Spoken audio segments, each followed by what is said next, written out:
At the story's outset, a bustling mountain is depicted, its slopes covered with numerous houses. At its base, people labor relentlessly, crafting a mysterious substance.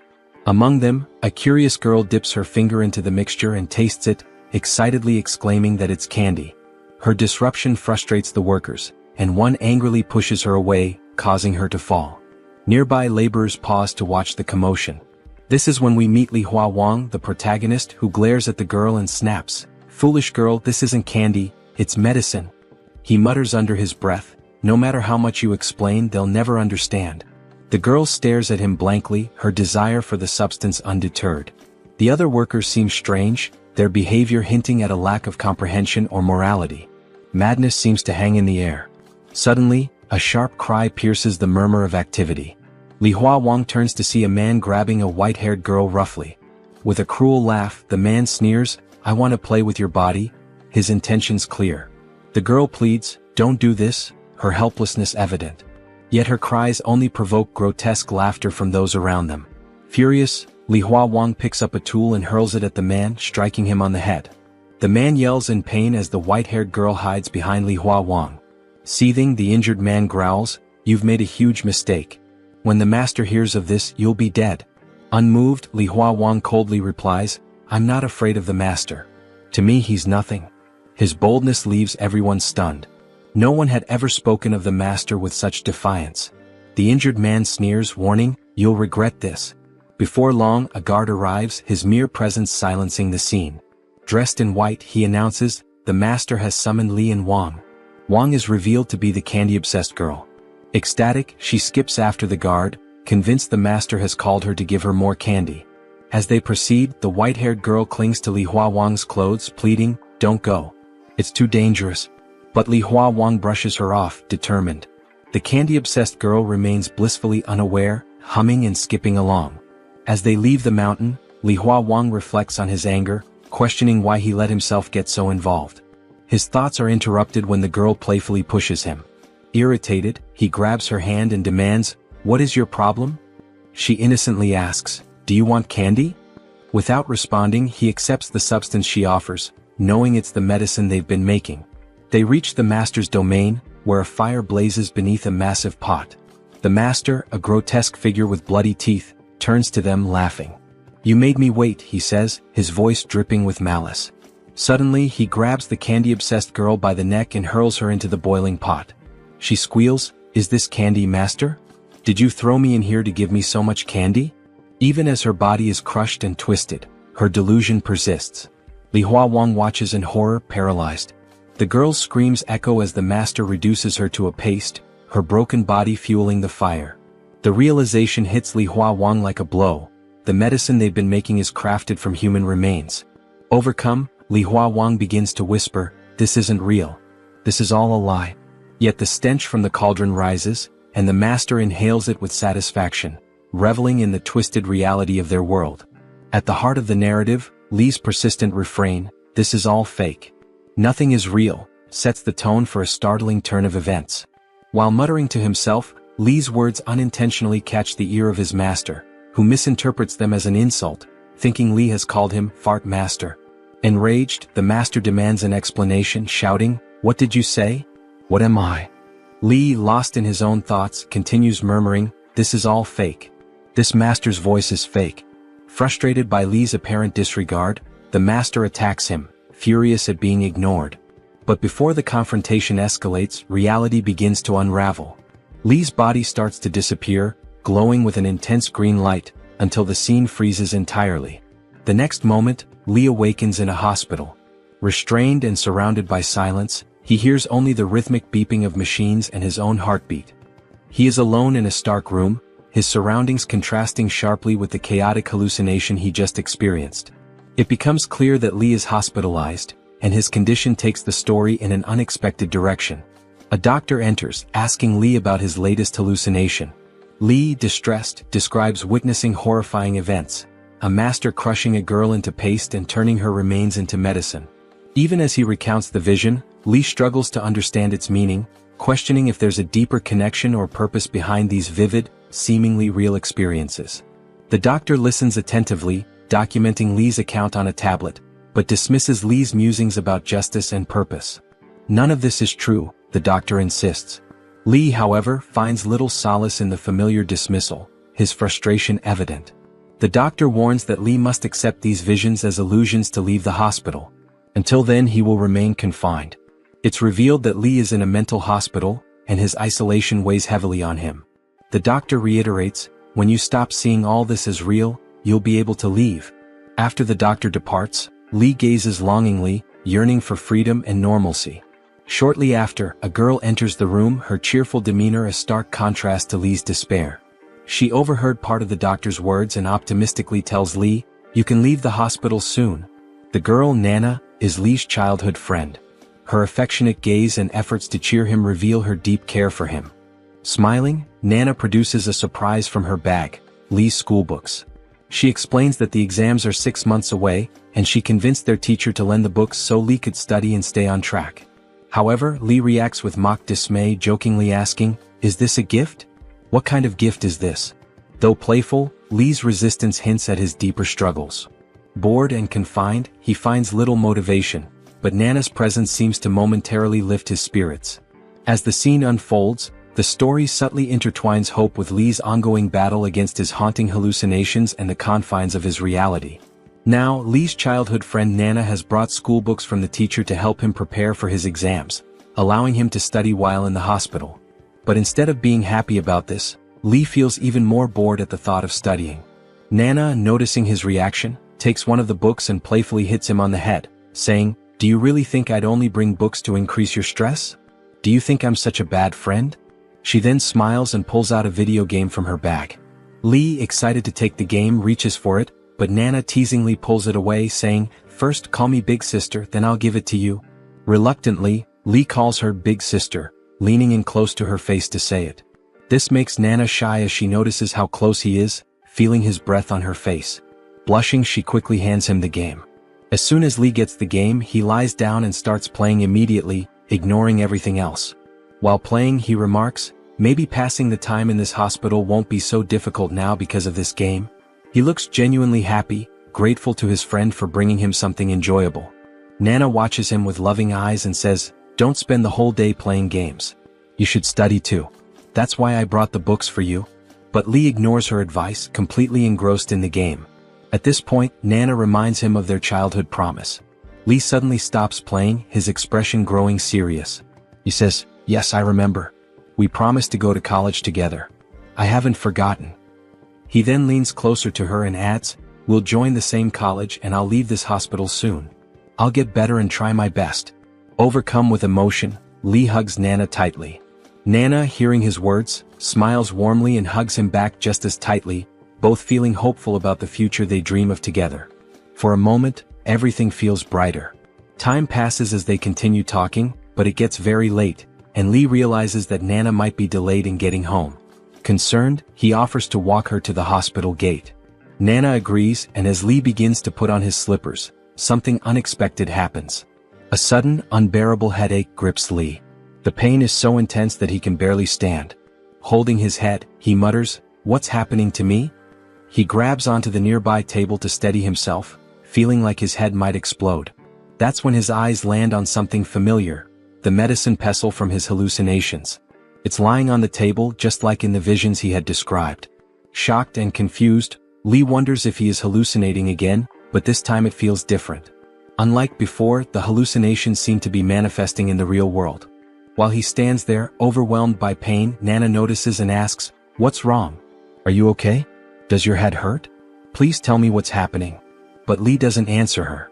Instead, he mutters to himself, "I've done everything the doctor said.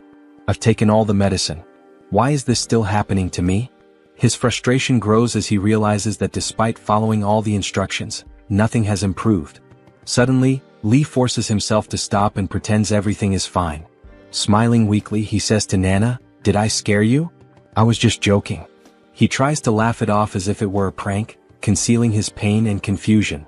Nana, however, doesn't find it funny. She turns her back to him, saying, "Stop doing childish things. You scared me. You're not a kid anymore, so don't joke about serious matters like this." Angry and upset, she starts walking away. Lee, realizing he has upset her, calls out, "Wait." I was just joking. Don't be mad at me. He looks back at the table to check if the pestle is still there, but it's gone. Confused, he wonders if it was just another hallucination. Deciding it's best not to dwell on it, Lee follows Nana to apologize. When he catches up, he asks her to forgive him. Nana, still playful, touches his cheek with her finger and says, "I'll come visit you again next week. Take care of yourself, eat properly, and don't forget to study the book I brought you." Her words reveal how much she cares for Lee. Hearing them, Lee smiles and says, "Okay, I'll take care of myself. You take care too." As Nana walks out of the hospital gate, she waves goodbye. Lee raises his hand, calling out loudly, "Take care of yourself, Nana." Watching her leave, he feels grateful for her support and love, even as his mind remains burdened by his worsening condition and the strange connection between his hallucinations and reality. After Nana left, Lee returned to his room in the hospital, but his mind remained fixated on the medicine pestle he saw earlier. Walking slowly, he muttered to himself, "Has my mental health gotten worse?" This was the first time his hallucinations seemed to intrude into reality, and the thought made him anxious. Until now, his hallucinations only occurred when he closed his eyes, transporting him to that strange world. But now, he was seeing elements of those visions in real life.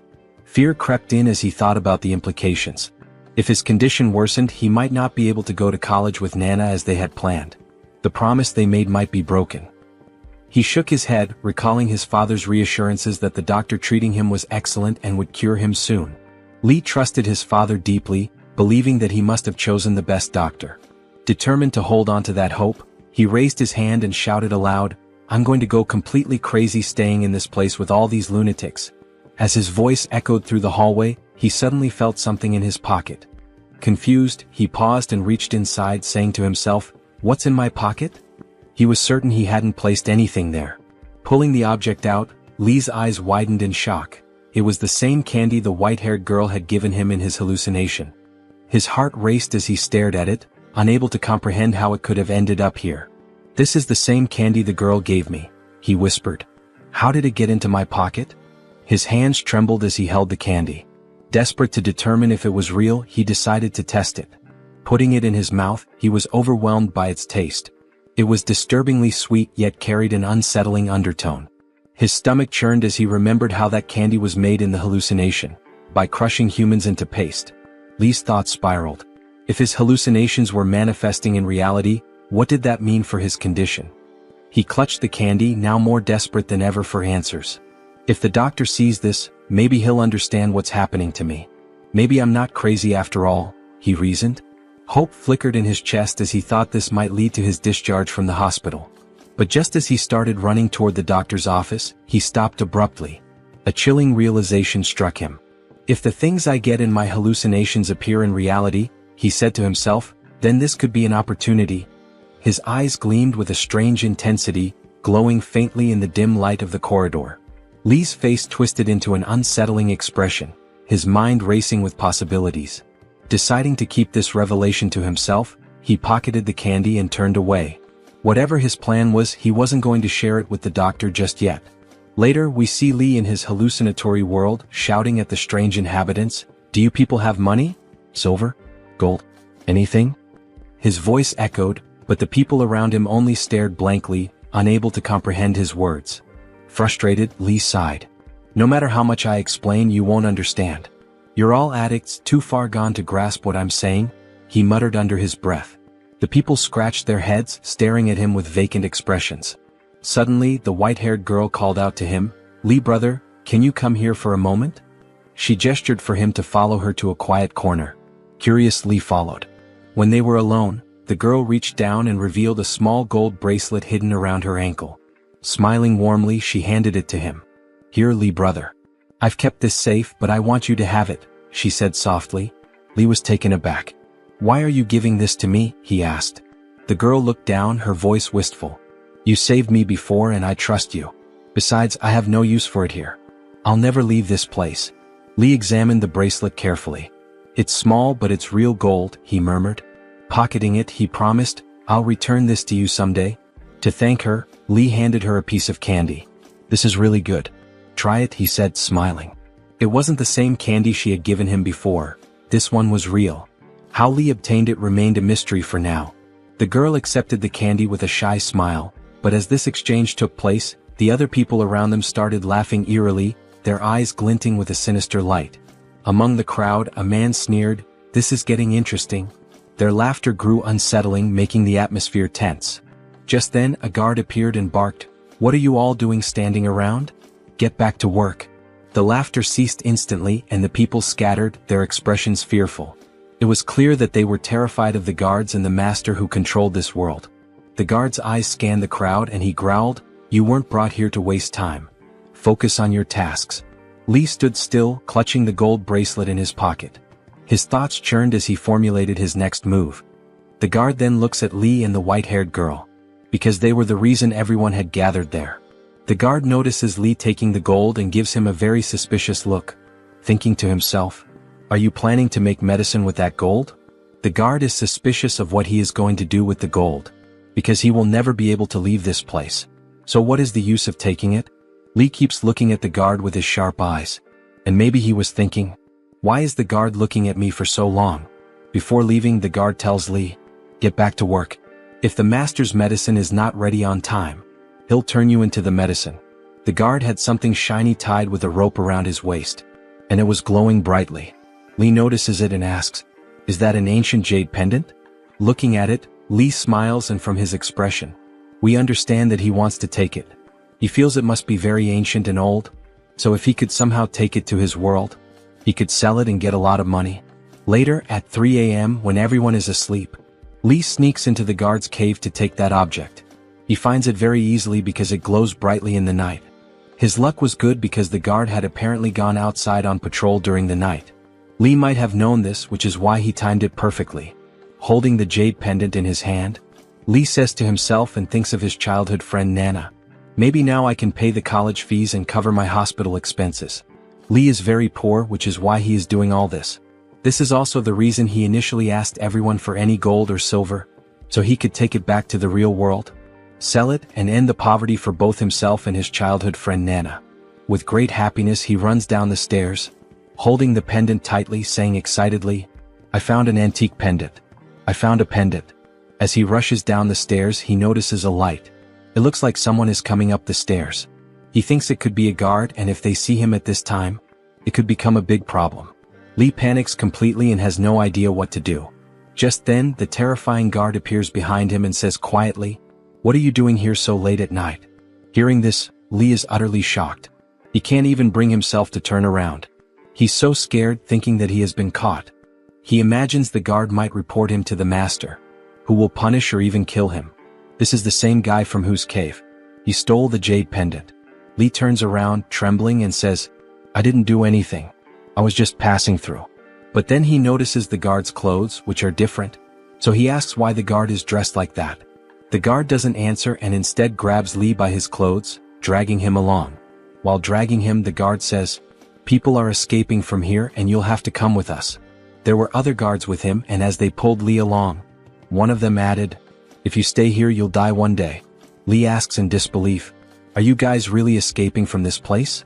He finds it hard to believe because they are all guards, and the idea of guards running away surprises him. Suddenly the angry guard shoves Lee roughly and yells, "You'll never be able to escape from this place if you don't come with us. What did you think? That you could bribe us with money and tips to get out of here?" It's then that Lee realizes the guard must have assumed that when he collected gold from the girl and asked others for money, his plan was to gather everything and bribe the master or the guards to escape from this place. This is why the guard seems so suspicious of him.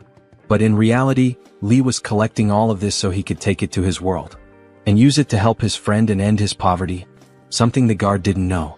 But the biggest thing is that all the guards want to escape from here, which shows how dangerous this place is. This is where the story takes a different turn, because Lee thought that maybe the master and the guards had some kind of freedom in this place, but now even the guards want to escape.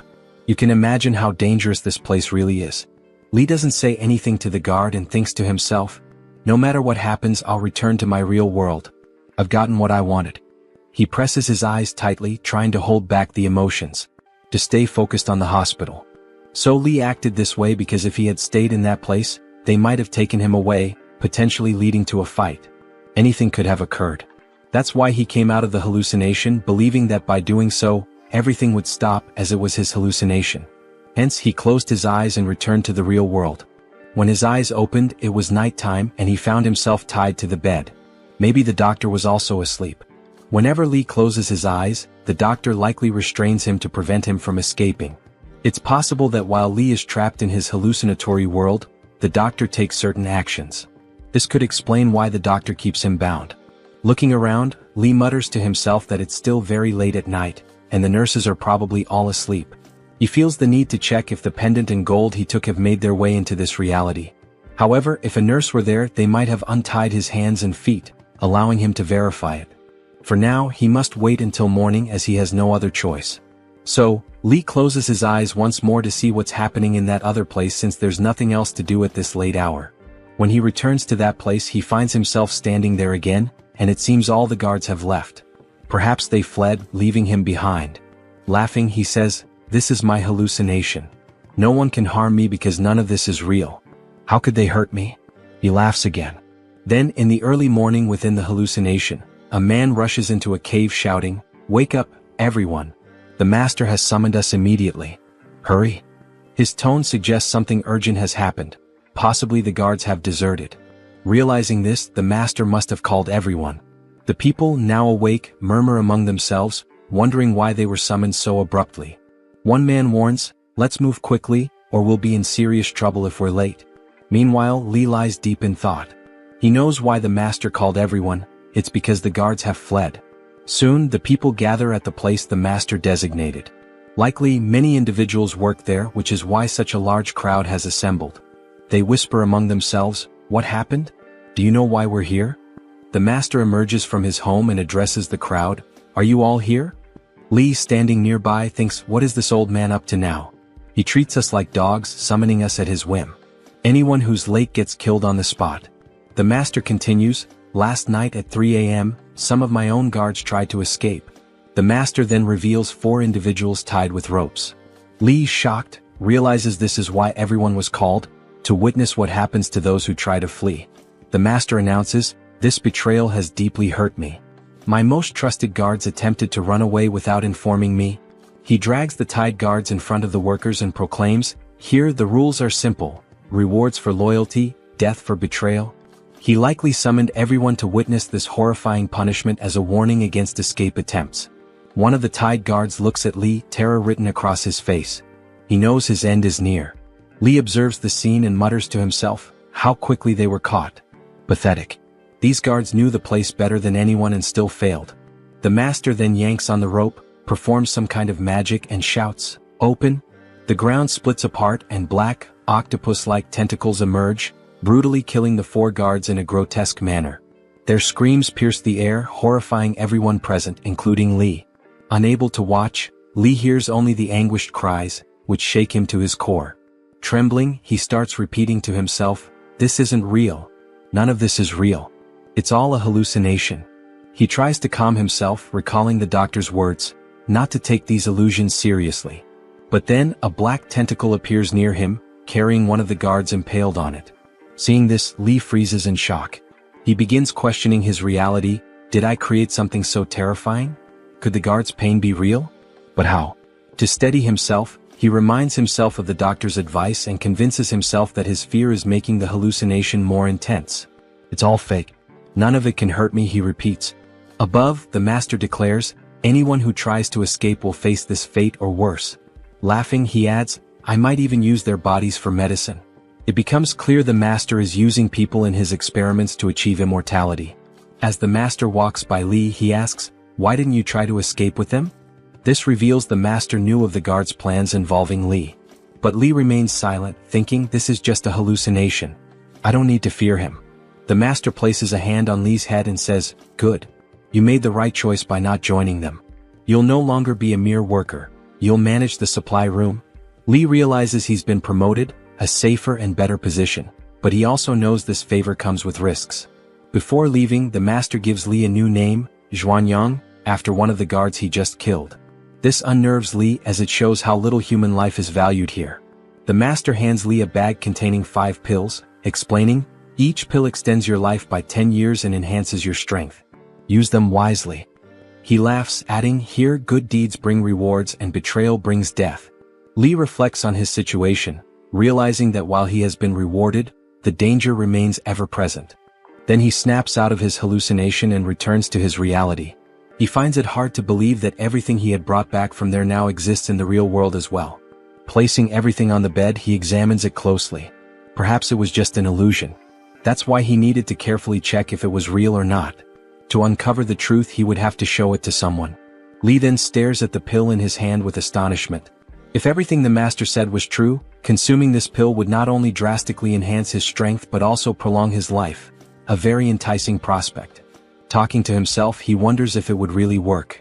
But how could he find out? Hesitantly, he decides to use its power to confirm.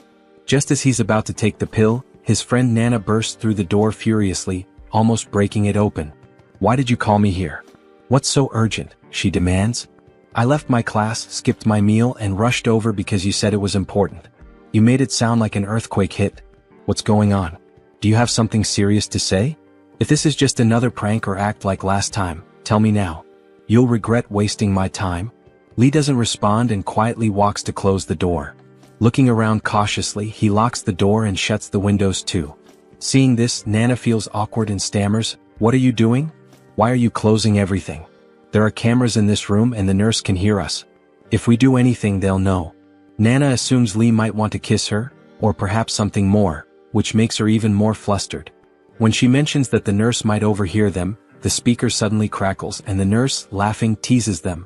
"Go ahead and do whatever you want. We won't listen." Ignoring the comment, Lee holds up the pendant in front of Nana and speaks into the speaker. "Will you stop disturbing us? Don't you understand the concept of privacy?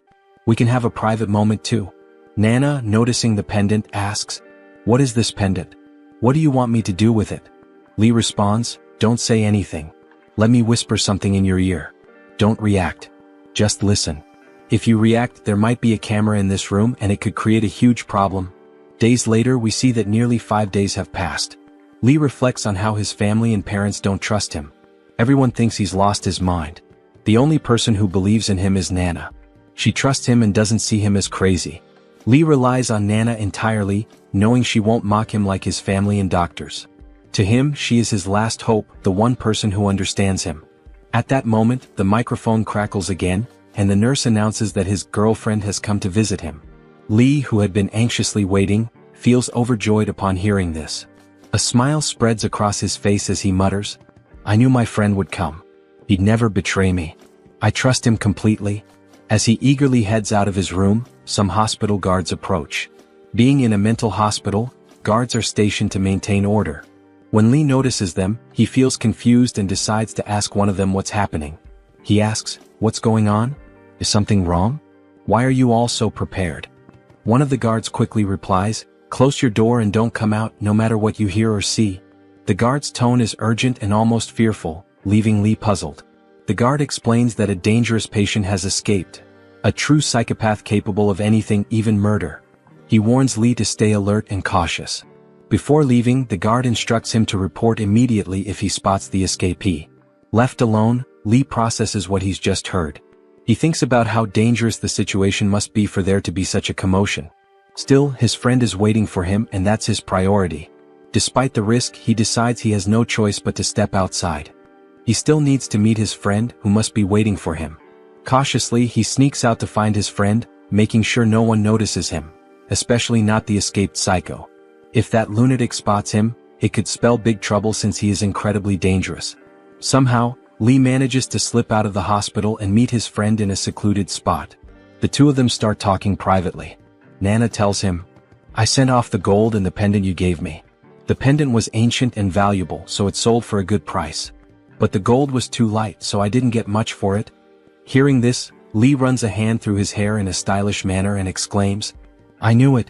I knew it. I'm not crazy." He then bursts into laughter, a sound unsettling and eerie. Suddenly, the atmosphere shifts and he begins experiencing hallucinations again. This time, however, he doesn't feel scared. He reasons that there must be a deeper meaning behind these events, or perhaps it's all real. This leads to a cascade of questions in his mind. What if it's not a hallucination? What if it's all truly happening? Could he really die there? And if he dies there, would he also die in the real world? Or perhaps, when he closes his eyes, he wakes up in another person's body, living in a different reality where everything is real and nothing is imagined.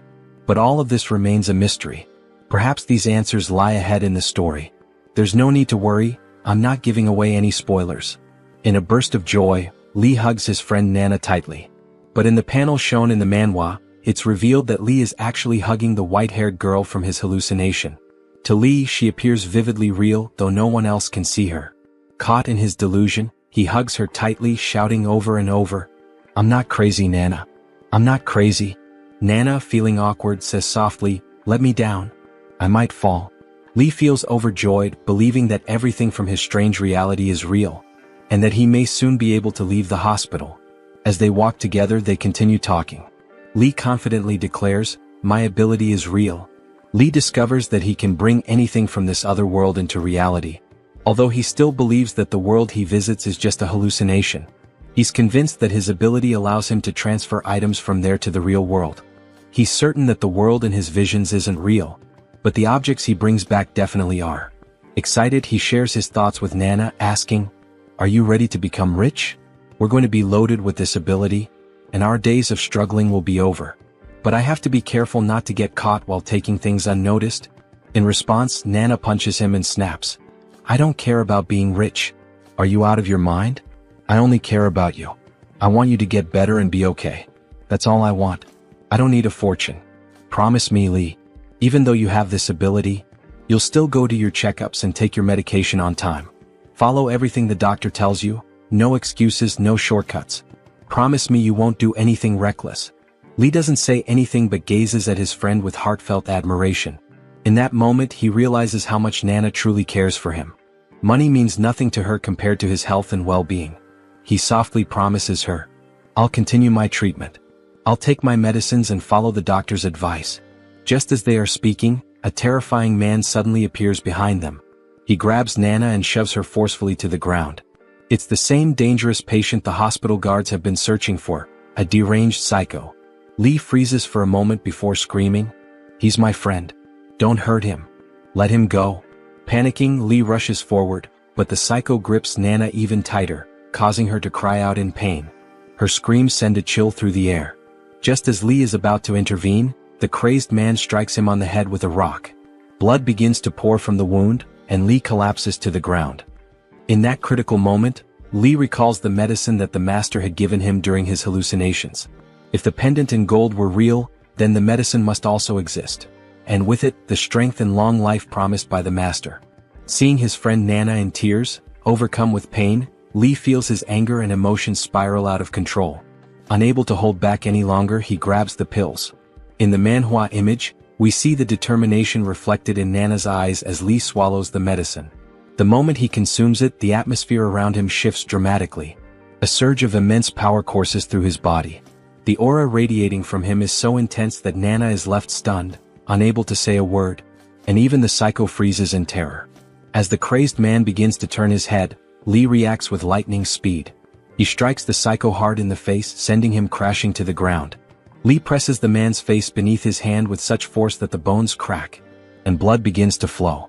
Fueled by rage, Lee tears the psycho's skin from his face and flings it aside, exposing raw flesh.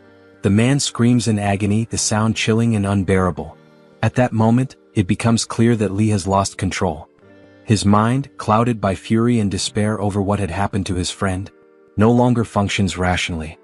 He continues to beat the psycho mercilessly, his eyes glowing red with rage. "How dare you touch my friend?" Lee shouts. "Why did you hurt him?" Over and over he strikes the man, his voice filled with a mix of pain and vengeance.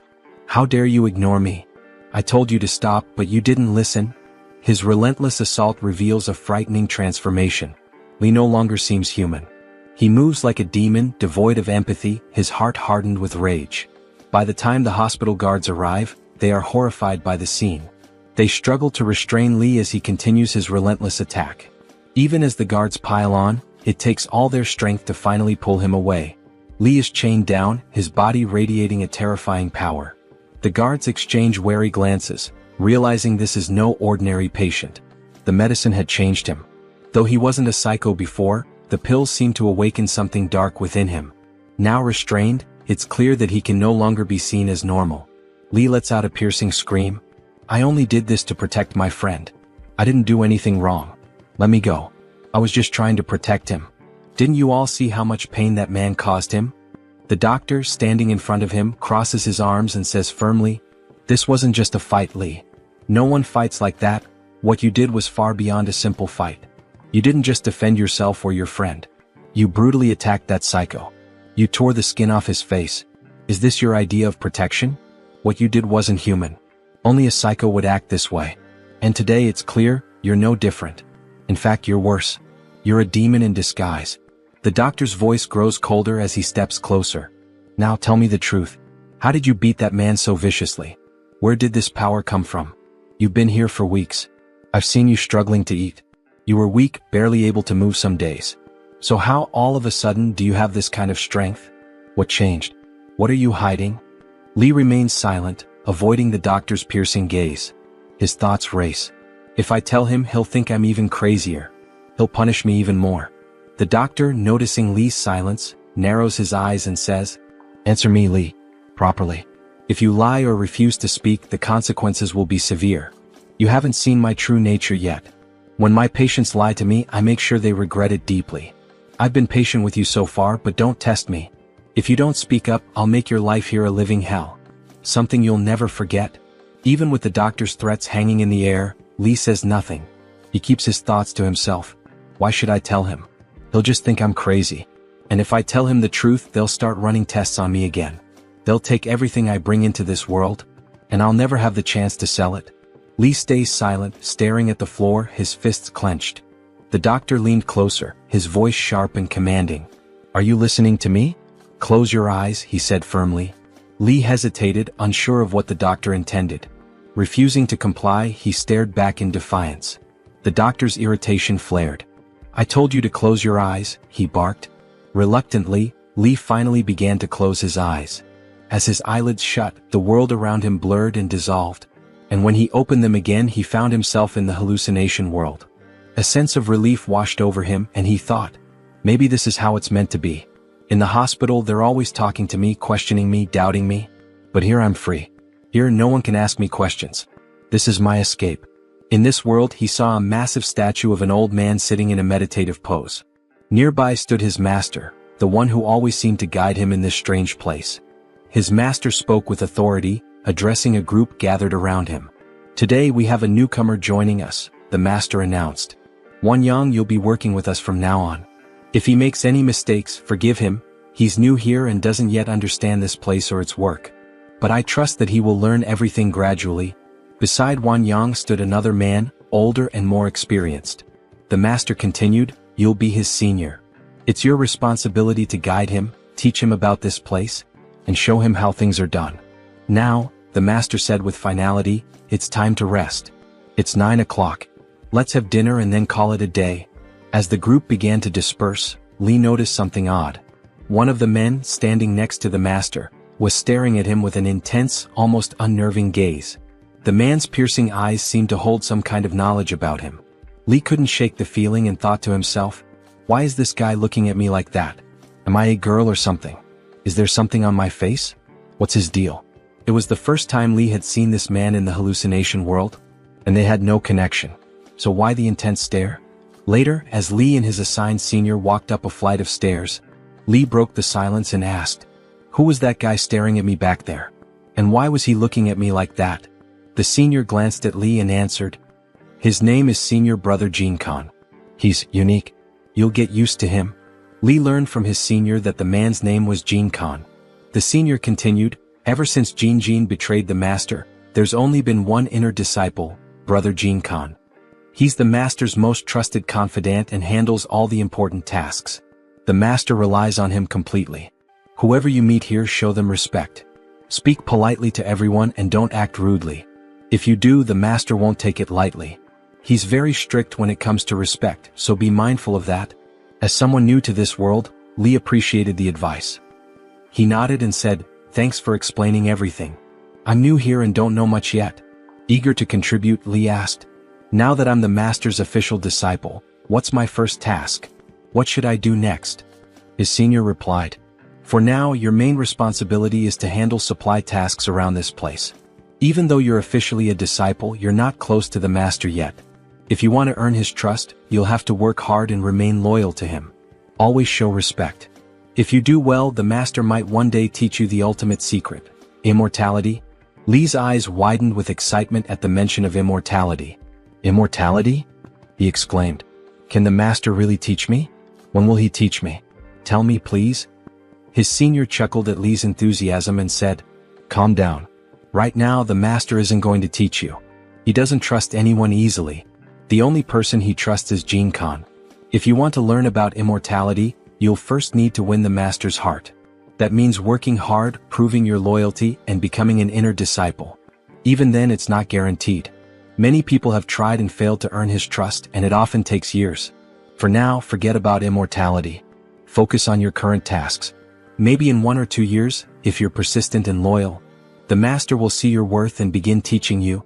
Lee's amazement grew as he processed this information. He thought to himself, this place is truly incredible. So many hidden secrets lie here. If I could learn about immortality, it would change everything. After learning about the hidden wonders of the place, Lee's curiosity grew insatiable.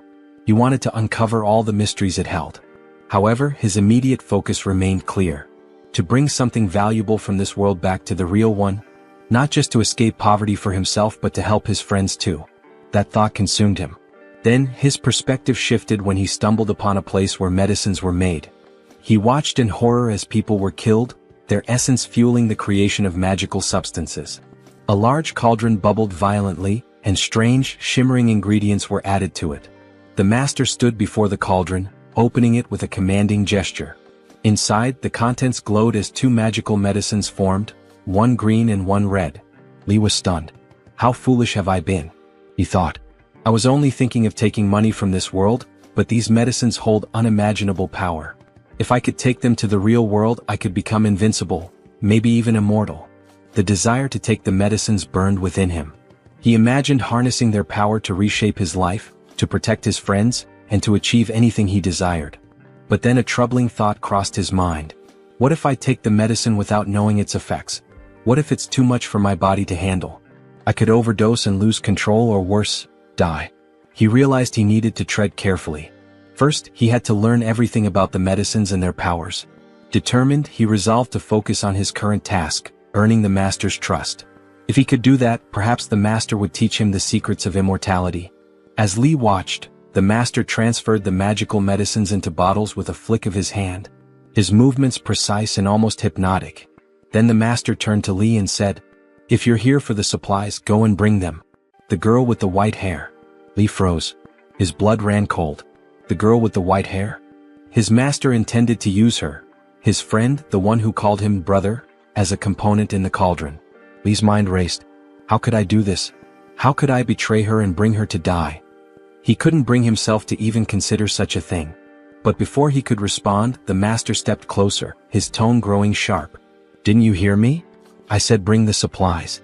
Feeling trapped, Lee closed his eyes tightly, unable to face the situation. He willed himself to return to his real world, desperate to escape the impossible choice.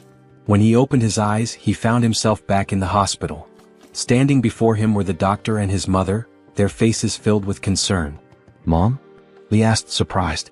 What are you doing here? His mother rarely visited him, and her presence made him uneasy. His mother's eyes were filled with worry as she said, The doctor called me. He told me about what happened to you. That you were attacked, hurt badly on your head. She stepped closer, placing a gentle hand on his shoulder. Are you okay, my son? Do you have a headache? Lee forced a smile, trying to reassure her. I'm fine, Mom. I don't feel any pain. But deep down, his mind was far from fine. The guilt of leaving the white-haired girl behind and the dread of what might happen to her gnawed at him. Yet, he couldn't bring himself to explain anything to his mother. You don't need to worry, Mom. Everything's okay. His mom looks at him and says, You have become so thin. Don't you eat in the hospital? Don't you like the food here? Have you ever looked at yourself in the mirror? You have become so thin. His mom took out the grape from the bag and said, This is your favorite, right? I know it. Come on, open your mouth. It's very sweet. You'll like it a lot. While eating, he says, Mom, don't worry so much about me and don't trouble yourself so much. "Are you really here just to spend time with me?" Because he asks, his mom comes here very rarely. And it might be very few times that his mom doesn't get time to come here. Maybe that's why he is asking if you are here to spend time with me. His mom then feeds him all the grapes and talks to him for a while. His mom says, "If you don't get up, the doctor will take me to the crazy man's parents. And I will scold them a lot." His parents are waiting downstairs, so the doctor tells his mom that the crazy old man's family is waiting downstairs. So hurry up or they will leave. His mom says, "Let me talk to my son for a little while longer. There is still something important I want to tell him." Because of this, it's clear that his mom loves Lee so much. And she is very strict with their parents for throwing stones at her son's head. Lee says that he didn't do anything. He just fought with the old man to save his friend. His mom tells him not to worry, that she always trusts him and will handle everything. So he doesn't need to be concerned. Lee looks at his mom with tear-filled eyes. And as she leaves, she tells him to always listen to the doctor and take his medicine on time, assuring him that he will get better soon, and that he doesn't need to be scared because his mom will always be with him. When his mom was about to leave the room, she pretended to be happy, but in reality, she was even more worried because his health was not improving. However, she didn't show her concern or sadness in front of him. Her eyes were filled with anger as she thought about the madman's parents, who had harmed her son and put him in this condition. But the way Lee had fought the madman, perhaps in his case the injury on his head was nothing. The madman had attacked his friend first, so it was his fault. In anger, she leaves to meet the madman's parents. As Lee looks at his mom, his vision starts to blur. The doctor asks him to close his eyes, saying they will talk later. When Lee opens his eyes again, he finds his master standing right in front of him. The master speaks, but Lee is too troubled to pay attention. His thoughts are consumed with the white-haired girl. He wants to check on her to make sure she's all right. As he considers returning to find her, his master suddenly grabs his face with a tight grip. Startled and confused, Lee struggles to understand why his master is holding him like that. Before he can ask, the master pulls something from his hand and says, "If you're awake now, eat this, my servant." Laughing, the master shoves the object into Lee's mouth. Lee is horrified as he feels tiny tentacles, like those of an octopus, wriggling inside his mouth. The tentacles are alive, moving, and Lee can't make sense of what he's being forced to eat. The master had shoved it in so suddenly that Lee hadn't even seen what it was before it was in his mouth. The master explains that this will prevent Lee from panicking or being scared, perhaps thinking Lee had fainted in fear when he was asked to bring the white-haired girl to this place. Lee refuses, insisting, "I'm not sick and there's no need for this." He pulls the black tentacles from his mouth, and as he looks at them, he realizes his tongue has turned black. The master, unbothered, orders his guards to force-feed Lee. 2 guards approach with firm grips, holding Lee's head and knives, ready to force the substance into his mouth. The master coldly commands, "You must eat this or they'll make you eat it." As the guards prepare to hold him down, Lee suddenly feels bubbles rising around him, and his face slowly starts to sink into water. The moment his face touches the water, Lee wakes up in his real world, where his friend Nana is looking at him, calling his name in concern. Nana, worried, asks if something is wrong or if Lee had seen something frightening in his hallucination. Lee doesn't respond, choosing to stay silent as he looks at his friend, grateful for her presence. Just then, Lee notices the doctor standing nearby. As soon as their eyes meet, the hallucination begins again. The doctor asks, "What did you see this time?" He notes Lee's panicked reaction, his heart racing, and continues to probe, "You're so panicked and screaming while in the hallucination." Lee, still shaken, decides not to tell the doctor about everything he had experienced. He doesn't want to alarm Nana, who is still standing close by. If she heard, she would surely be scared and worry about him even more. So Lee simply says to the doctor, "I didn't fully see everything yet. It wasn't complete." Lee then asked the doctor for medicine, telling him he needed a break from the hallucination-filled world. The medicine could stop the hallucinations for a brief time, and the doctor, surprised by the request, realized it was the first time Lee had asked for it. As the doctor began to leave the room, he informed Lee that the medicine had already been placed on the table. The doctor explained that the medicine only worked temporarily, and if Lee truly wanted to escape his situation, he would need to apply everything he had been taught. He added that Lee should let things unfold naturally, without interfering with anything. The doctor didn't explain why he said this, but it seemed like he had a reason. Nana, Lee's friend, handed him the medicine along with a glass of water. Nana was holding 4 or 5 pills in his hand, but Lee, panicking, quickly said he didn't need water to take the medicine. He insisted, just give me the medicine. As Li took the pills, he started hallucinating again, and saliva began to drip from his mouth. When Li swallowed the medicine, a black liquid began leaking from his mouth, something he could only see in his hallucination. After taking the medicine, Li confidently said, "Now I'm saved. After this, I won't have any more hallucinations." Upon hearing this, his friend became very anxious and asked what he meant by that. He asked if something terrible had happened to Li during the hallucination. His friend was deeply concerned, wondering if the hallucination had caused something horrible to happen to Li. Li didn't want to reveal the truth, but trying to calm his friend, he laughed and said, "It was just some crazy guy trying to feed me something disgusting and talking nonsense." He laughed it off, pretending everything was fine. However, as we focused on Li's face, we noticed that his mouth had turned black, something he was completely unaware of. Trying to maintain his composure, Li then said confidently, "I'm a modern young guy. These hallucinations don't scare me. I know it's all nonsense and none of this could ever happen in reality. So there's nothing to be afraid of." His friend seemed slightly reassured, but just then tentacles began to emerge from Li's mouth. Suddenly, Li found himself back in that strange world without closing his eyes or even falling asleep. The black tentacle they had forced him to eat caused him immense pain. His eyes widened in shock as he struggled to breathe, tears streaming down his face. He couldn't understand how this was happening. "I already took the medicine," he thought. Despite the medicine, he had somehow ended up back in that world. The strangest part was that Li hadn't even closed his eyes, and the medicine was supposed to prevent these hallucinations. He started talking to himself, saying, "If I just close my eyes and open them again, I'll return to my real world. Nothing will happen. There's nothing to be afraid of." He kept reassuring himself as he tightly shut his eyes. But when he opened them again, he was still in the same place with his master and the two guards standing before him. This time he couldn't escape. His master spoke, saying, "Li, you have hysteria. That's why we gave you this substance. It will cure your hysteria. Now you can do your job properly." Then his master and the guards left, laughing, leaving Li behind, sitting in unbearable pain, tears streaming down his face. Black tentacles began to emerge from his mouth, but Li wasn't focused on the pain. Instead, one question consumed his mind: is this world truly real? And the world he had been returning to with all those people, was that fake? Li's heart shattered. Everything he had dreamed of, especially his moments with his friend Nana, suddenly felt like lies. Could it all have been false? He began to believe that this world might be the real one. After all, even though he had taken the medicine and hadn't closed his eyes, he still ended up here. And now, even closing his eyes couldn't bring him back to what he thought was his real world. Impossible. Nana is not an illusion. After finally swallowing the medicine, Huowang, crying, believes she hasn't left him. But Nana vanishes with the wind into the air. Huowang begins to scream desperately, "Why am I in this cursed place? Why won't this illness let me leave?" The next day, as the members cultivate, Bai Lingyao slowly approaches with 3 steamed buns. "Senior brother Li hasn't eaten all day," she says. Then he asks, "How did you get this pendant?" Lingyao replies that she received it as a gift from him. She explained that she didn't want it, but he insisted, pushing it into her hands.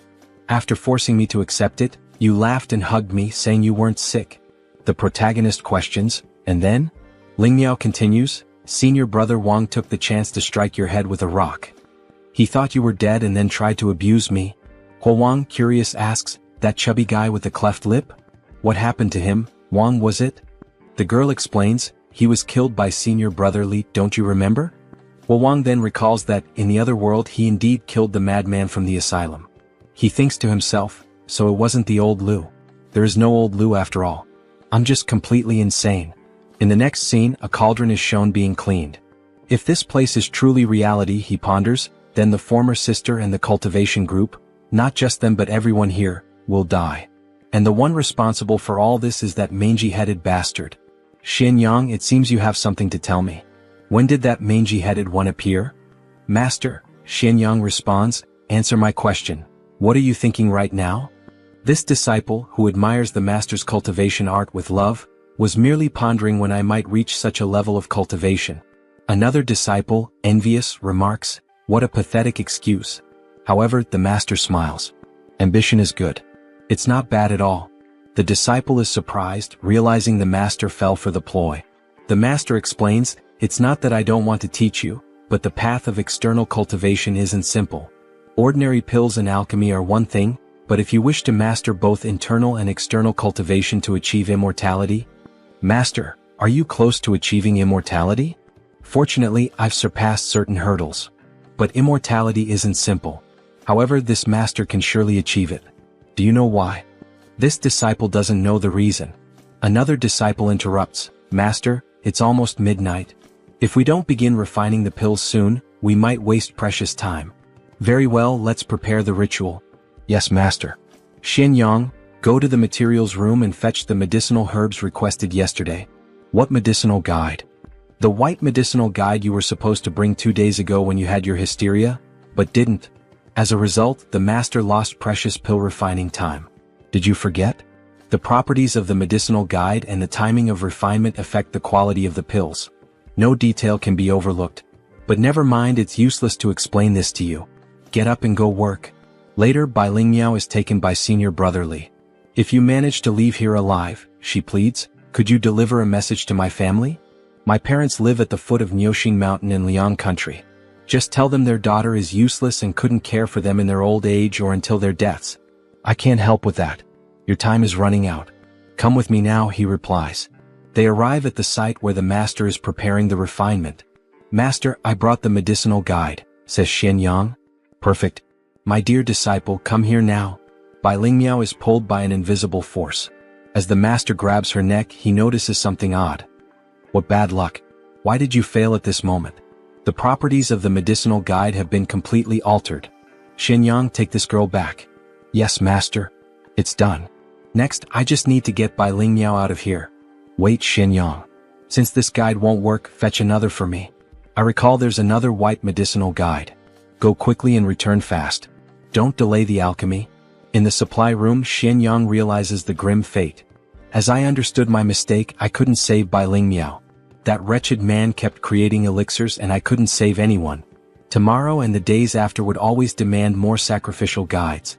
As the cauldron opens, a demonic face emerges. I can't be his assistant, Yang declares.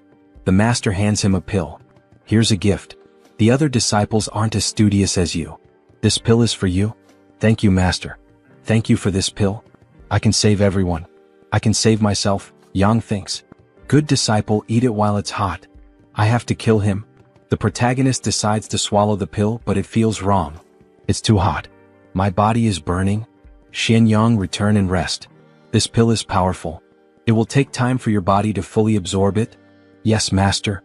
Later, back in the supply room, Yang notices his newfound strength. I can crush rocks with effort. But remembering the other victim begging not to die and knowing these pills were made from humans, I've only received one pill. That wretch took several. How could I kill him? Yang coughs blood.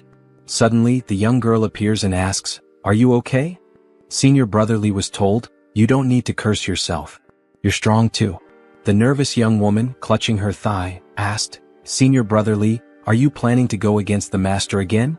Should keep your voice down. Are you saying you came here just for me? He might see what's happening here, Li replied. It's fine, Senior Brother, she assured him. Today is the day Master Yu goes to the market. The master can't hear us now. Meanwhile, the other workers thought the protagonist was retrieving more medicinal guides. We're doomed, they murmured. As Li suspected, everyone now saw Yang as an accomplice of the bald bastard. This place isn't safe. Let's move to another location, he said, pulling the girl by the hand.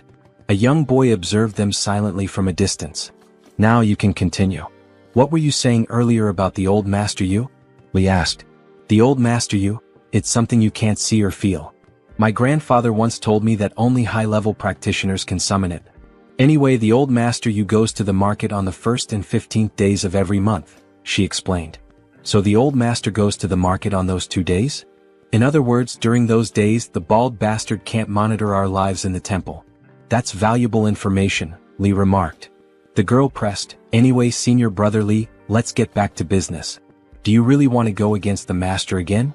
Of course I do. If I could, I'd eat his flesh and drink his blood, he replied with venom. Then count me in on this mission. I want to help too, the young woman said determinedly. Suddenly, a boy holding a piece of bread said, count me in as well. Senior Brother Li, you might not remember me. I'm just a nameless child born and raised here. You can call me Gua. Here, Senior Brother and Senior Sister, take this bread, he offered. Were you eavesdropping on us? The girl demanded. No, I wouldn't dare. I only came looking for Senior Brother Lee for protection and happened to overhear the last words Senior Sister said. He stammered. You don't know anything about this. How can we trust you if you want to join us? I admire Senior Brother Lee, isn't that reason enough to join? Gua asked earnestly. Xianyang, wasn't your group formed in the same way at the beginning? Lee asked. Gua, aren't you afraid of me? How could I be afraid? Senior Brother Lee's actions were inevitable too, Gua replied. Fine, you can join us. We're counting on you, Gua. Don't regret it, Lee said. The protagonist reflected. I hope he doesn't meet the same fate as Xianyang's. In the days that followed, the group continued seeking ways to kill Dan Yangzi, but with just Lee and the two others, it was almost impossible to deal with the master. During that time, they moved the medicinal guides from the storage room to the alchemy room one by one. The protagonist couldn't forget their final words, echoing in his head until the 8th medicinal guide. Master, the medicinal guide is ready, Xianyang announced. Well done, Xianyang. You've been performing admirably lately. As I said, our Shishan Donghua sect rewards merit and punishes mistakes, the master replied. Since you want to learn alchemy, I'll start teaching you today the formula for creating the nutritive pills. Don't underestimate the formula. Though it's simple, it remains a heavenly method recorded in celestial scriptures. The master explained, remember this, 20 taels of human elixir, half a caddy of balsam seeds, 24 sunrise stones. The fire must be lit at 3 a.m., the bathing hour. Use your eyes to illuminate it silently, your breath to boast it, and your spirit to fumigate it. Gradually raise the fire with a gentle flame and relight it at 4 a.m. Then exhale. While listening, Xianyang secretly wrote the formula on his clothing. Master, I'll write the formula on my robe, he said. But the master scowled. Master, please review what I wrote and see if anything is missing, Xianyang insisted. Suddenly the master kicked him hard in the face. Why the hell did that maniac do that? Why did he suddenly kick me? Xianyang thought. Although his handwriting wasn't great, it was legible. The master hadn't even looked at it. He seemed more concerned about the act of writing the recipe. Wait, Xianyang realized. Back when we were in class, we never had scriptures or any written records from this temple. Everything taught so far was passed down orally. Could this cursed maniac be illiterate? If he can't read, then who read the celestial book he claims to follow? Another disciple approached. I didn't expect this, Xianyang. The master is willing to share the celestial book's formula with you. He must truly value you. Senior Brother Zhenkuan, this is the master's way of showing his favor, Xianyang said carefully. But Zhenkuan, angered, punched Xianyang in the ribs. Who do you think you are? He growled. Bruised but undeterred, Xianyang smirked. The master recognizes my efforts and cultivation. Perhaps you're just not good enough, Senior Brother Zhenkuan. Infuriated, Zhenkuan channeled magic into his hand and struck Xianyang with such force that the impact echoed throughout the temple. Time passed. Zhenkuan sneered, Junior Brother Xianyang, why are you so disobedient? If it weren't for the master's pills, you'd be dead by now. Didn't I tell you not to provoke Zhenkuan? Why do you keep doing it? As the days continued, Xianyang's suspicions about the master and his twisted methods deepened. With each attempt to escape or resist, the group faced increasing peril. The temple's secrets remained shrouded in fear, manipulation, and bloodshed. The protagonist began to laugh maniacally. Didn't the master already give Junior Brother Xianyang the medicine? Why is he acting crazy again? Someone questioned. A breaking point has been found, the protagonist declared, laughing like a madman. After the chaos, the protagonist deliberately created further conflicts with Zhenkuan to provoke him into revealing news about his master. Judging by Zhenkuan's expression, it seemed something significant was about to happen. The protagonist secretly observed Zhenkuan, but Zhenkuan continued his training step by step as usual. Just when the protagonist thought he might have been mistaken and that Zhenkuan wasn't as greedy as he seemed, February 15th arrived. On that day when Lizi 2 began refining pills, Zhenkuan deviated from his usual practice. The door to Lizi 2's residence was left open, signaling that Zhenkuan had someone inside to investigate. Suspiciously, Zhenkuan chose to stand guard outside at such a critical moment. Was it really him? Disciple Yuan? The two disciples conversed, and after a moment, they used a talisman and disappeared. They finally left, the protagonist thought. The restriction on the room must have been lifted by Zhenkuan and his group. Now is my chance to enter. Inside, the protagonist grimaced. Tish, this place reeks like the stench of rotting rats. Suddenly he noticed a stone tablet. This stone, it must be the celestial script Lizy 2 mentioned. The writing is hard to read. This celestial scripture is clearly a sutra. There's no alchemical method written here. How could he refine pills using this rock? Unless...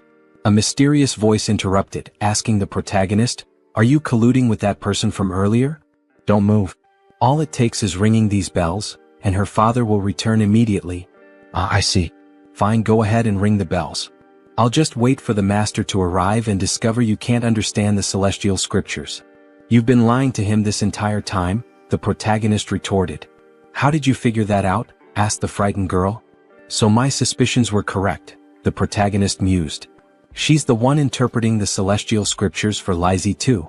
The girl stammered, But it's not my fault. I can't understand those damned celestial scriptures, but he forced me to keep reading them to him." "Are you not afraid he'll find out?" the protagonist questioned. "He's illiterate. He'll always believe whatever I tell him," the girl admitted. "So, the alchemical formula using humans to refine pills? Was that something you made up and fed to him as well?" "Yes," she confessed, nodding. "I just remembered bits and pieces and told him that's what the scriptures said. Don't worry, it won't kill anyone. I don't want him to get hurt. I just don't want him to think I'm useless, that he'll discard me. I have no hands or feet." Suddenly, the protagonist grabbed a vase and smashed it to the ground. The girl cried out in pain. "It hurts. It hurts," she wailed. "The alchemical formula might not kill people, but because of your formula, Lizy 2 is eating humans," the protagonist said coldly, glaring at her as she writhed on the ground, screaming for help. Moments later, all the sect members were gathered in the main hall. The master arrived with a grim demeanor. Who secretly entered the master's house while he was refining elixirs?" he demanded. The room was silent. Realizing no one would speak, the master decided to interrogate each member individually. "Changming and Changren, what were you doing while the master was refining elixirs?" "Master, we were guarding the gate of Qingfeng Temple as per your instructions." Changming and Changren dared not be careless, they replied nervously. The master emitted a murderous aura as he stared down one of the guards. "And Shen Yuan?" he asked. Shen Yuan began to explain himself, but the protagonist knew his turn was coming next. "Shen Yang," the master called, placing a heavy hand on the protagonist's shoulder. "After distributing the medicine today, where were you for the rest of the day?" The protagonist responded, "Disciple returned to the hall to prepare the elixir materials you will need for the next refinement." The oppressive atmosphere hung thick in the air. The master asked again, "Did any of the disciples see Shen Yang in the house?" No one answered. "Think carefully before you speak," the master warned. "If anyone helps uncover who invaded the master's house, not only will they be spared, but they will also be rewarded handsomely." Suddenly, the white-robed girl spoke up. "Brotherly was with us at that time. I can vouch for him." "You can guarantee that?" the master questioned. "Yes, I can," she replied. "And the rest of you? Does anyone else have anything to say?" Out of the blue, someone interrupted. "Immortal Father, may I speak?" Everyone turned in surprise, including the protagonist, the girl, the disciples, and the master. "That Shen Yang? He didn't come to the warehouse even once today," the figure revealed, casting suspicion on the protagonist. "So, Immortal Grandfather, I helped find the person. Can I go home now?" The master, radiating a devastating aura, shouted, "This morning, the medicinal manual was personally delivered by Shen Yang. If he never went to the supply room today, then how the hell did he get the medicine? Are you trying to die, boy? Are you seeking death?" "Immortal Grandfather, I was wrong. I was blinded by ambition, and that's why I lied to you." The boy fell to his knees, his forehead slamming against the ground as he begged for forgiveness. The master ignored him at first, but when he noticed one of the disciples with a faint smile on his face, he moved in a blur, tearing off a portion of the disciple's face. When Shen Yang was being falsely accused by that brat, the master's voice was chilling as blood dripped from his fingertips. "Tell me why. Why were you the only one happy while Shen Yang was being falsely accused of committing a crime? Answer me, Shen Yin." "A master, no. Please, it wasn't me." Shen Yin screamed in terror, blood pouring from his torn face. "It was Zhengkuan. Senior brother Zhengkuan forced me to do it." Zhengkuan, realizing he had been betrayed and now faced the master's deadly gaze, bolted like a cheetah. "So, it was you all along," the master muttered coldly. "I should have realized sooner. Only Zhengkuan could have undone the restrictions on my chamber." As he spoke, his hand reached into his pocket. Does he truly think he can escape? That I would let him come and go as he pleases? The master's fingers closed around something, a coin. With a flick of his wrist, he tossed it into the air, then stomped down with immense force. The moment the coin shattered into 4 pieces, a ghostly image of it appeared inside Jinkuin's skull. And just like the coin, he too was split, his body torn into 5 parts, losing both arms and legs instantly. The remaining disciples stood frozen in fear, unable to process what they had just witnessed. Even Xian Yang and the white-haired girl were horrified beyond words. Master, I was wrong. When the gate veteran Jingda was hunting us down, it was my 2 younger brothers who sacrificed their lives so we could escape. Silence. The master's voice was cold, his gaze piercing. I know exactly what you're thinking right now. Master, I have already become useless. Please spare me this time. But the master slowly placed his foot atop Jinkuin's head. You are just like your 2 younger brothers. All of you, mere wolves that can be raised. With that, he stomped down violently, crushing Jinkuin's skull, sending blood splattering in all directions. You, the master pointed at someone. Come and pay your respects to the 3 deities. The protagonist stood there, momentarily dazed. Under the watchful eyes of everyone, he slowly kneeled before the 3 deities and bowed. 7, 8, 9 kowtows. When it was done, he knew what would come next, for he was still holding the incense sticks. Having paid his respects to the ancestral master, he heard the declaration that would change everything. From this day forth, you shall be this Taoist master's most favored disciple. Congratulations, senior brother. Congratulations. One by one, all the disciples stepped forward to salute their newly appointed senior. All right, Shenyang, come with me now. The rest of you are dismissed. The moment had finally arrived. Don't worry, you damned bald-headed fool. I will help you achieve your goal of immortality. The scene shifted. They were once again heading toward the sacred scriptures. I recall that you can read, can you not, Shenyang? Yes, master. Good. It is good that you can read. The master then began to weave his magic. The sound of cords slicing through the air echoed in Dan Yangzi's chamber as black threads that had once bound the stone tablet unraveled, slithering into his sleeve like writhing black serpents. At that moment, the sacred text was fully revealed before the protagonist. Come here. Take a look at the sacred scriptures. Can you read what is written here? Yes, master. That airhead completely made up all those previous cultivation methods to achieve immortality. If the protagonist couldn't keep up, he feared his secret would be exposed. So instead, he would rather tear everything down himself. The disciple seems to understand, the master mused while analyzing the stone tablet. Stop whining and tell me everything you see. Master, in these scriptures, why isn't the recipe for the blood-nourishing elixir here? The one you taught me last time? The protagonist continued, Master, you said that to become an immortal, one must refine both internal and external pills. But the method for refining internal pills, it's not here. What? The master's eyes widened. I'm telling the truth, the protagonist declared with conviction. He had no idea what kind of lies the girl in the vase had told Dan Yangzi. If he followed the original script, there was a chance he would fail. So, he decided it would be easier to be honest and figure something else out later. Besides, it wasn't even a lie. It was the truth. The entire method to become an immortal was nothing more than a fabricated story the girl in the vase had invented. Naturally, he would create his own fabricated story and method as well.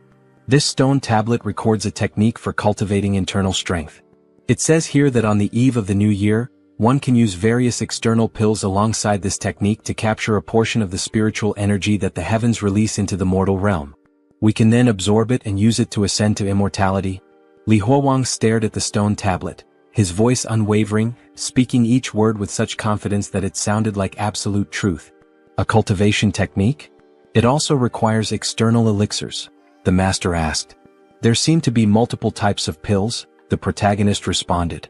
This one requires 120 grams of cinnabar, 5 grams of white strychnine, 60 grams of acidin, and a wandering god?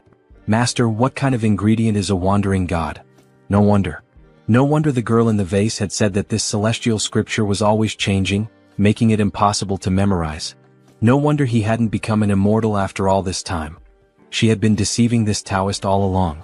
Dan Yangzi didn't respond immediately. Instead, he observed for a while before speaking. Child?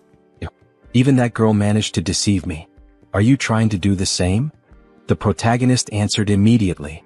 Master, This is the method to become an immortal. How could I possibly deceive you? After all, I also want to achieve immortality." The master stared at him, almost as if amused, trying to see if he could uncover any lies. "Good." Dan Yongzi clapped his hands and laughed joyfully. "First, explain this cultivation technique to me. Let's wait until I, your master, fully master it before refining any other pills. Then we shall ascend to immortality together, master and disciple." "Yes, master." Finally, after a long day, the protagonist returned home. Fortunately, he had read countless novels, magazines, and manga. Otherwise, the techniques he created today would have been instantly exposed as nonsense by the leper. Suddenly, he heard a voice shout, "Senior Brother Lee. Rest assured, now that I have returned safely, the promise I made to you, to escape, will naturally be fulfilled. Soon, you will all be able to go home. Senior Brother Lee, from now on, you are my father," the boy said. "What are you all doing? If not for everyone's help at Jingyi Hall today, I would already be dead. Who would have thought that in this strange world, he would actually become companions with these odd-looking people? Everyone, I have something to ask of you. This concerns whether or not we can successfully escape from this Qingfeng temple." "What is it, Senior Brother Lee? Do any of you know any other stories? Any rumors? A legend like the one my grandfather once told me? Other than mastering you, I once heard my grandfather mention something evil. Something called grandmother. This grandmother doesn't sound like anything special." "Shh. Brother Lee, keep your voice down or grandmother will hear you. She is truly an evil thing. First of all, her appearance is different depending on who sees her. Some say she looks like a long-eared monster. Others say she resembles a deceased elder. And, if we say grandmother too often, do you know what happens? Grandmother will ride on your back, and on mine. If she finds us, we will become a great-grandmother together. What do you think, Senior Brother Lee? Does this information about the great-grandmother seem correct?" The protagonist looked unsettled by the story. "You turn into a great-grandmother just by staying near her too long?" This world was so strange, filled with inexplicable things. "No problem. This information about grandmother was definitely useful. Does anyone else have anything to share?" Immediately hands shot up. "I have a story." A young boy began to speak. "Senior brother, I heard that some people skin children and wrap their bodies in dog hides, training them to act like dogs. Then they use these children, who understand human speech, to perform tricks on the streets. I don't want to hear these kinds of horror stories." The protagonist cut him off. He wanted information about the master, not disturbing tales. "Brother, I know something about the fish-in-law. This man is Zhao Wu, the medicinal catalyst of Qingfeng Temple. I heard the elders at home talk about him. The fish-in-law not only looks strange, but it also only appears during floods. That really does sound strange. Alright, tell me about the fish-in-law." "Senior, I also have a story. The medicinal catalyst of Qingfeng Temple, Shazi. I know Dao Dao. Alright, that's enough for today. I'll be back soon. You all just wait patiently for my news." News? The next day arrived. Early in the morning, Li Huowang was summoned to Dan Yongzi's room. "I've more or less mastered the internal and external heavenly circulation technique. Now, tell me the ingredients used to refine the pills." "Yes, master." Li Huowang approached the stone tablet and once again began to inspect it, trying to make his words sound as convincing as possible. "Take 2 hearts of the mountain grandma and extract their essence." "Master, what is this?" Meanwhile, Dan Yongzi paced back and forth in his room, his face full of uncertainty. "Is that so? Do I really need something this vile to become an immortal?" "Master, what is a mountain grandma?" "Ignore it. Keep reading. 1 companion fish. Take its gills and soak them in 100 grams of A-stin." Li Huowang combined his own knowledge with Xiaowu's, carefully crafting an incredibly believable pill recipe. It had taken him the entire night to consolidate all the information. After he finished reading the fake pill's ingredients aloud, Dan Yongzi unexpectedly grew excited, muttering to himself. Once he compiled and analyzed the ingredients in his mind, he was stunned. "Yes, that's right. A-stin is naturally cold, so it must be balanced with something of a hot property like a companion fish. This is incredible. And to think we would need the hearts of mountain grandmas to refine a pill. Why did I never think of this before? Since humans can be refined into pills, then it stands to reason that evil beings like these could also be used for the same purpose." Dan Yongzi reasoned with himself, trying to justify the ingredients. Li Huowang realized that Dan Yongzi could be extremely intelligent at times, yet utterly foolish at others. He never trusted anyone but himself. Ultimately, everything came down to superstition. In a world without gods or demons, being superstitious would be considered foolish. But even in a world full of supernatural beings, being overly superstitious was still foolish. Just then, Dan Yongzi reached into his sleeve and pulled out a bronze handbell with a noticeable dent.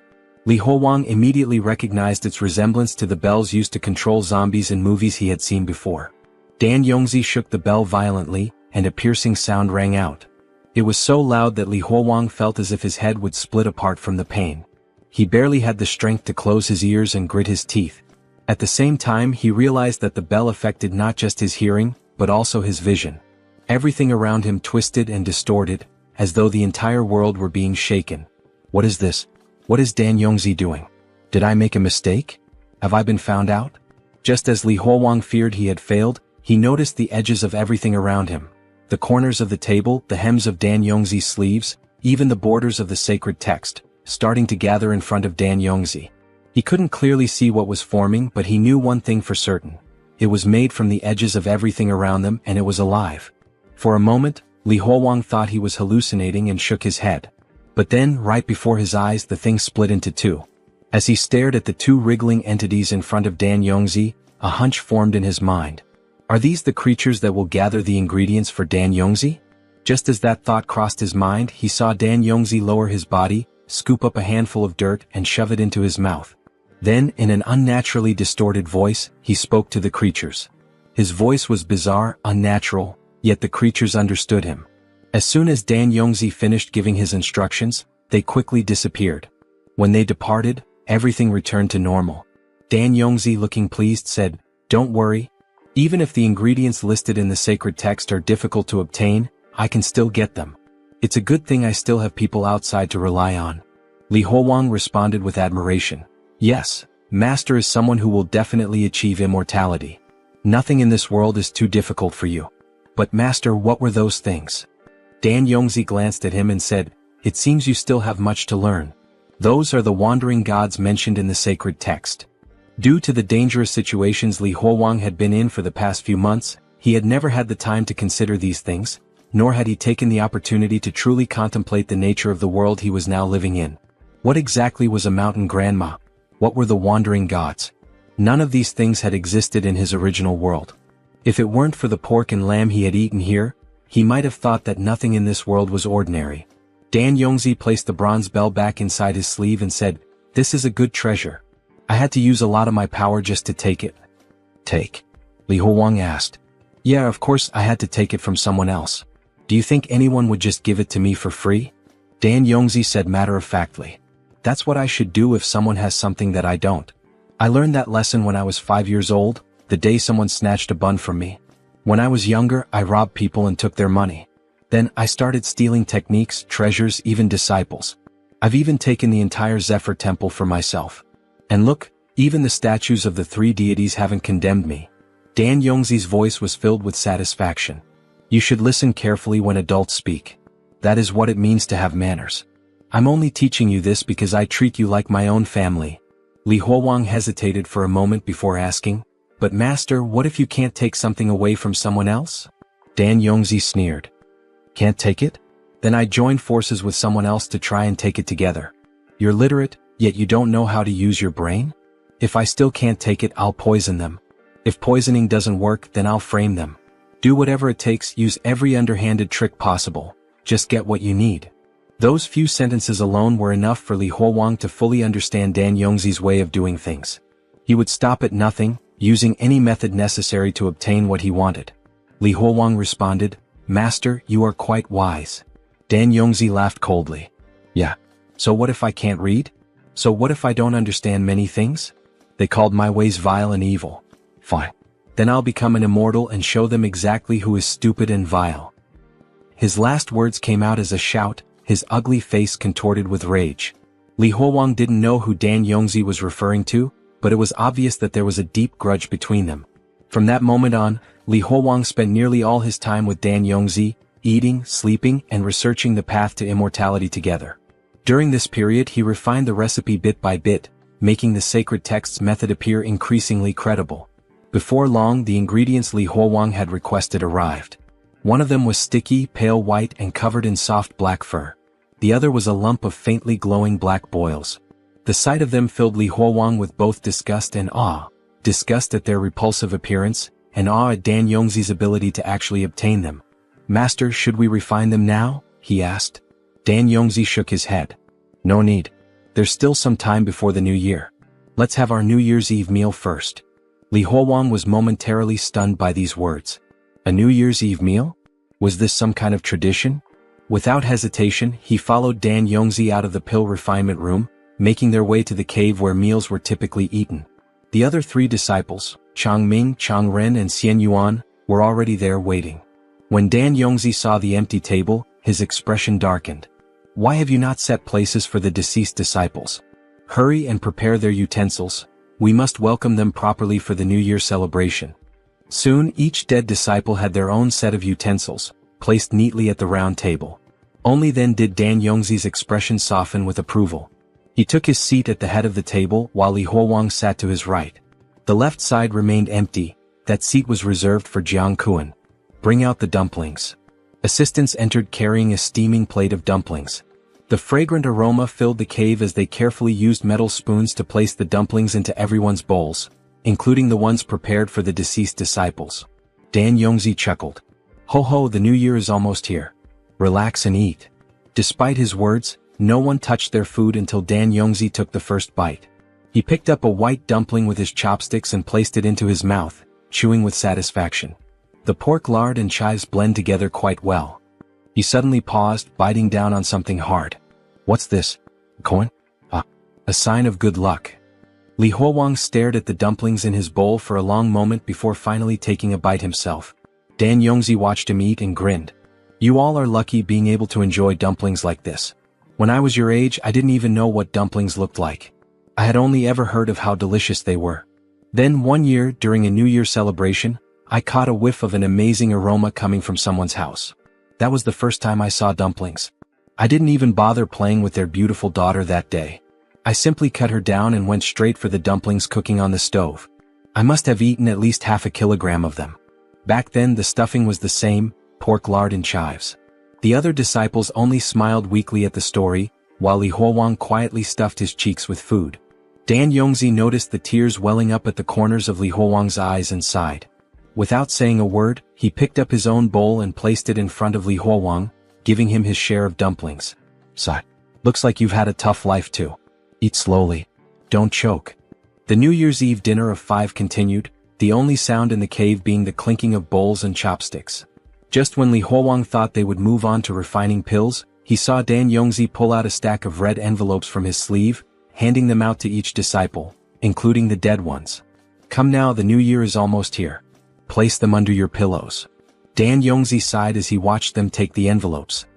"When I was your age, I had no elders to give me red envelopes." Dan Yongzi placed the final red envelope beside Zheng Kuan's bowl before turning to Li Huowang with a smile. "You don't need a red envelope. Come now, let's become immortals together and share the same longevity as the heavens and earth." Li Huowang smiled, his laughter light and cheerful. "As you wish, master. Let's head back to the pill room, start the furnace and refine the pills," Dan Yongzi instructed. "You will control the flames." "Yes, master." Then on the next day the pill refinement proceeded as smoothly as ever. But of course that scabby old man was naturally suspicious. He was dragging me along in his pursuit of immortality because he was worried that the recipe I had given him might be fake. Meanwhile, we watched as the master flawlessly inscribed the E-symbols, bringing the refinement process to completion. But that was fine. He wasn't afraid. "My dear disciple, you will take the pill first. Your master will protect you." "Thank you, master." Both of them sat in meditation. "Oh scabby old man, my dear master. You and your grand dreams of immortality will die with me today." The disciple swallowed the pill as the master observed him closely, analyzing whether anything would happen. So much primordial spiritual energy, it was as if the apprentice was sinking into an endless sea of energy. Now he could see it. Now he could feel it. He understood. He was truly stepping onto the path of immortality. The protagonist put on a grand display, as though he were lost in an illusion. Upon hearing of immortality, the master was finally convinced and decided to take the pill himself. This ancient Taoist was ascending to immortality as well. Both remained motionless, seated in meditation, facing one another. However, moments later the protagonist began coughing up blood. So much blood. His stomach was tearing him apart. He collapsed to the ground, laughing. But none of that mattered. His duty had been fulfilled. Are you still hanging in there, scabby old man? This was just a technique I copied from Shenxia novels.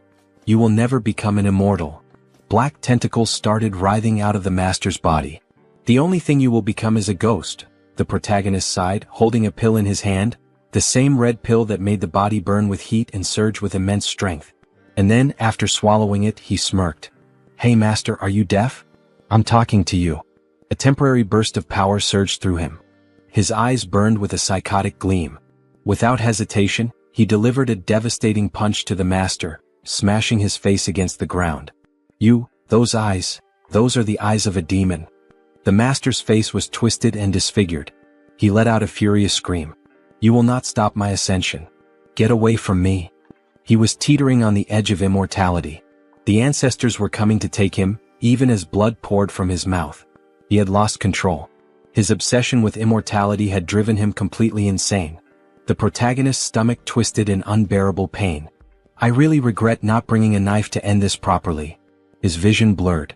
The world around him twisted. He was hallucinating. No, he was back in an operating room as if he were in a hospital. A voice was calling out to him, but it was calling him by two names. Wang. He looked up and saw Nana. Is she here because of me? Even if this is just an illusion, it's not so bad. Then he saw the doctor's face distort.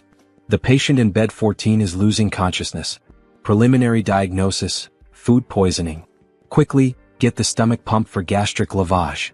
Gastric lavage, my ass. This is a psychiatric hospital? Where the hell would you even get a stomach pump? The sound of medical equipment echoed, beep, beep, beep. If you're going to have hallucinations, at least make them logically consistent. Beep, beep, beep.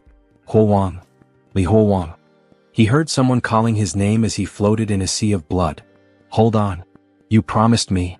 He opened his eyes, a fly landing on his face. Then suddenly his body convulsed and he started vomiting, purging everything foul inside him.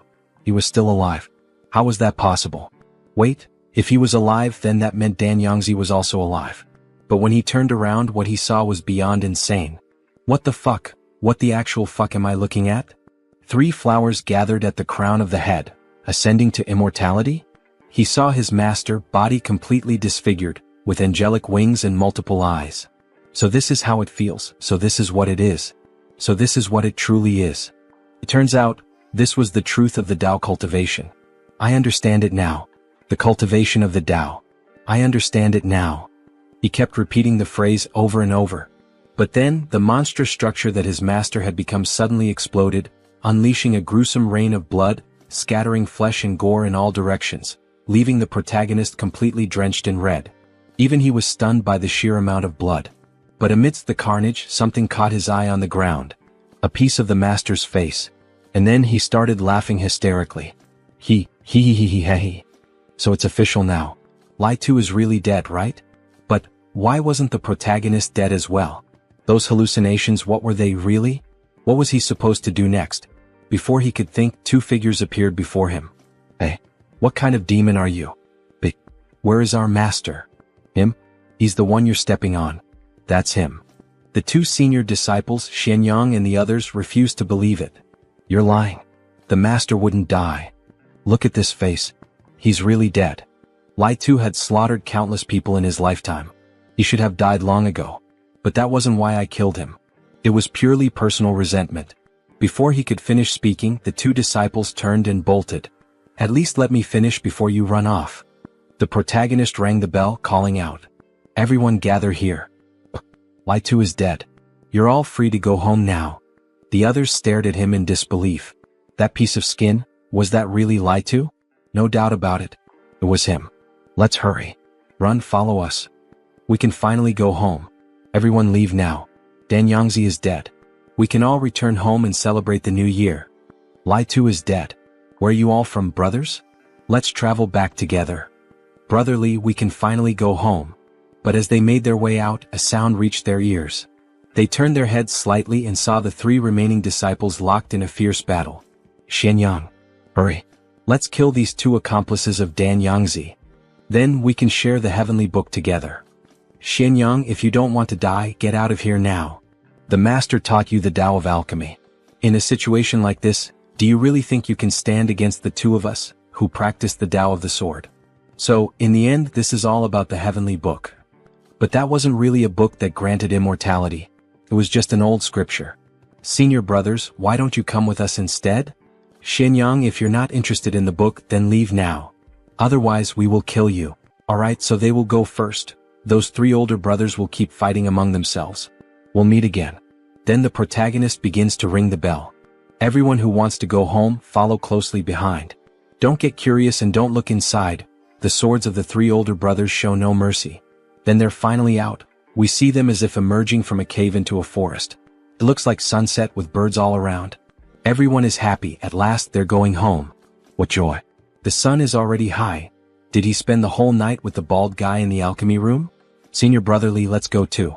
Wait a moment, says Huowang as he gently holds her hand. Then he places something in her palm. These are the last words and addresses left behind by those who died here. After you leave, remember to find someone to go with you and take these back to their families. Senior brother, what do you mean he's not going home? Home. Forgive me, but Huowang no longer has a home. So he returns to the temple. Where else could he go? That place is all he has left in his memories. Speaking of which, today is the first day of the lunar month, and he hasn't eaten that disgusting black tai sui this month. The effect that suppresses the hallucinations is about to wear off? Even if it's not real, it doesn't matter. Let him see Nana one more time, just once is enough. Then, as he closes his eyes, he begins to sink into a deep ocean of blood, as if his mind is emptying. However, before he reaches rock bottom, he hears the sweet voice of the white-haired girl. Senior brother Li. At the same time, Nana pushes him from the other side. Li Huowang. Senior brother Li, let's go together. There's no need. It's alright here, he's used to being here. Well, since Senior brother Li wants to stay, why don't they just leave? Be quiet. Don't you dare say that again. Everyone falls silent after hearing the sweet girl shout at them. Senior brother, if he can't go home, he can go to her home. Her home is very spacious and the east wing is empty too. Senior brother, he's not completely alone. Huowang, you still have her. Li Huowang. He can't give up on himself. Can he hear that? Beep, beep, beep, son, you can't die. If he dies, how will his father and mother go on living without their son? Huowang, beep, beep, beep. Then once again that butterfly appears in the protagonist's eye. Li Huowang. Nana, that voice is yours, Li Huowang. He quickly gets up and tries to grab her. Nana, I knew that was your voice, hold me. Huowang. Promise me that no matter what he encounters, he will never give up. He has to live a good life, alright? Alright, Nana, I promise you. Senior brother Li, let's go. It's uncomfortable for her to stay in that position. Then he realizes that this whole time he has been speaking to her, and not to Nana. Or maybe she and Nana are the same person. Huowang doesn't know what to think anymore. Alright, here, take this back. None of us here can read it, so returning their last words is something he must do himself, Senior brother Li. Wait, I can read it? But the other one places a hand over his mouth. Even if you could read it, it's better to pretend you can't right now. Can't you sense the atmosphere? Senior brother Li personally made a promise to them, so as a man of his word, he must honor their final words. Oh, alright, we'll start heading out now. First, gather all the food in this place so it doesn't run out on the road. Yes, Senior brother Li. He still has one more thing to take care of. Strange, why can't he find that tai sui anywhere in the entire Qingfeng temple? Did it grow legs and run away? Without tai sui, he can't keep his hysteria under control. The only place left is Leida's alchemy room. Damn it, how did it get out of the cave and end up here? Could it have appeared here because of the Danyangzi fragment? Wait, why is this tai sui shrinking? So its life is connected to Danyangzi's? Hey, stay with me. If it completely retracts, what is he supposed to do about his hysteria? Didn't you want the Danyangzi fragment? Then he picks up a chunk of flesh, organs scattered across the floor. He'll give it to it now. He stuffs it into the monster's mouth, but even after it consumes part of Danyangzi, the situation only gets worse. What the hell is going on? After devouring Danyangzi's remains, this tai sui is shrinking even more. No, he can't waste it, not even if it dies. Dried food, travel expenses, and a few spare sets of clothes. They should have taken everything useful from Qingfeng Temple. This should last them for a good while. She wonders how Senior brother Li is doing. As she gets closer, she sees everyone gathered, murmuring something. So, this was the thing Senior brother Li wanted to handle on his own? Damn it, if he had known it was this, he never would have followed his lead. Then he starts vomiting. God knows if this thing will end up eating them too on the road. Then we see the protagonist devouring the entire monster, all of its organs, like some wild animal desperate for meat and starving. Senior Brotherly, I finally found you. Forgive me for this disgraceful scene. This Tai Sui can suppress his hysteria. But for some reason, it keeps shrinking and looks like it's about to disappear. He had no other choice but to do this. She seems to understand the reason and chooses to ignore the whole situation. His clothes are filthy, Senior Brother. She brought him fresh, clean clothes. Is there anything else Senior Brother needs to take with him? Let's go. There's still one more place to check. It's so quiet here. It seems the 3 older brothers have decided the winner. Senior Brother, have you finished fighting? Well, they're all dead. What a brutal scene. One of the brothers is impaled, another lies dead with a sword through his stomach. Senior Brother won't need this sword anymore, so he'll use it for now. Then he sees the sacred book again. This celestial book. If he leaves it here and it's discovered, he has no idea how many people it might harm again.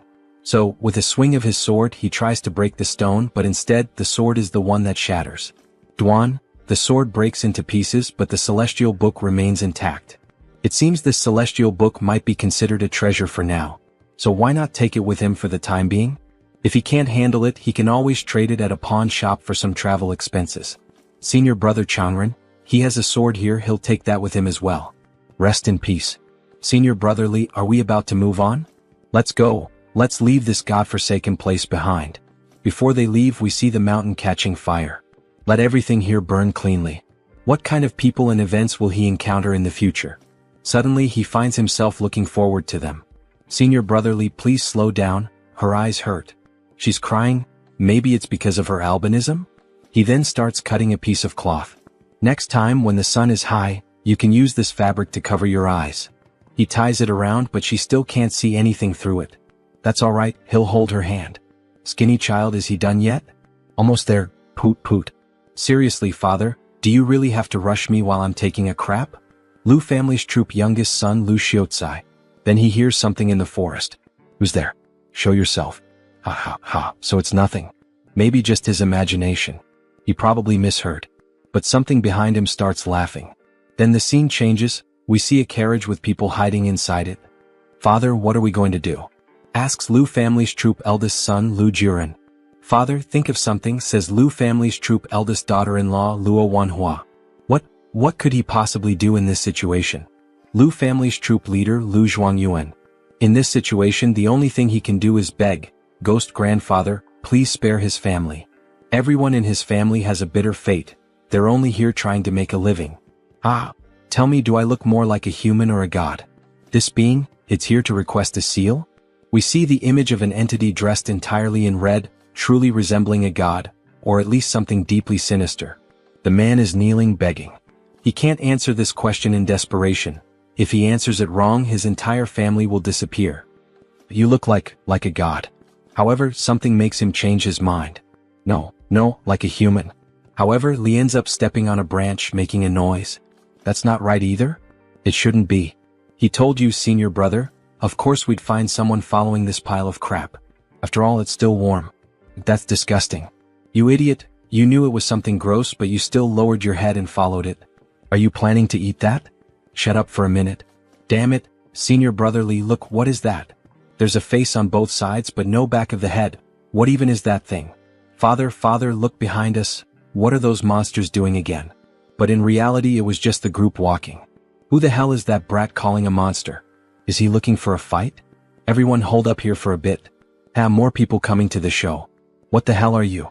I'm a human being. Don't I look like one? You look like garbage. He then draws his sword. Who cares what the hell it is? Striking first is the best defense. Then he charges swiftly at the monster, throwing his sword with tremendous force. However, the monster dodges the attack with ease. If physical attacks are ineffective, then let's try this instead. He rings the cursed bell, causing the monster to become paralyzed. The father and child are stunned by what just happened. The monster begins to slowly disintegrate. The copper bell is effective. Then the monster starts to rupture, releasing a dark aura, until it finally vanishes without leaving a single trace behind. Master, thank you so much for your help. My humble family has nothing of real value, but yes, this is it. This cigarette clears the mind, it's a small tribute to show our gratitude. Thanks, old man, but he doesn't smoke.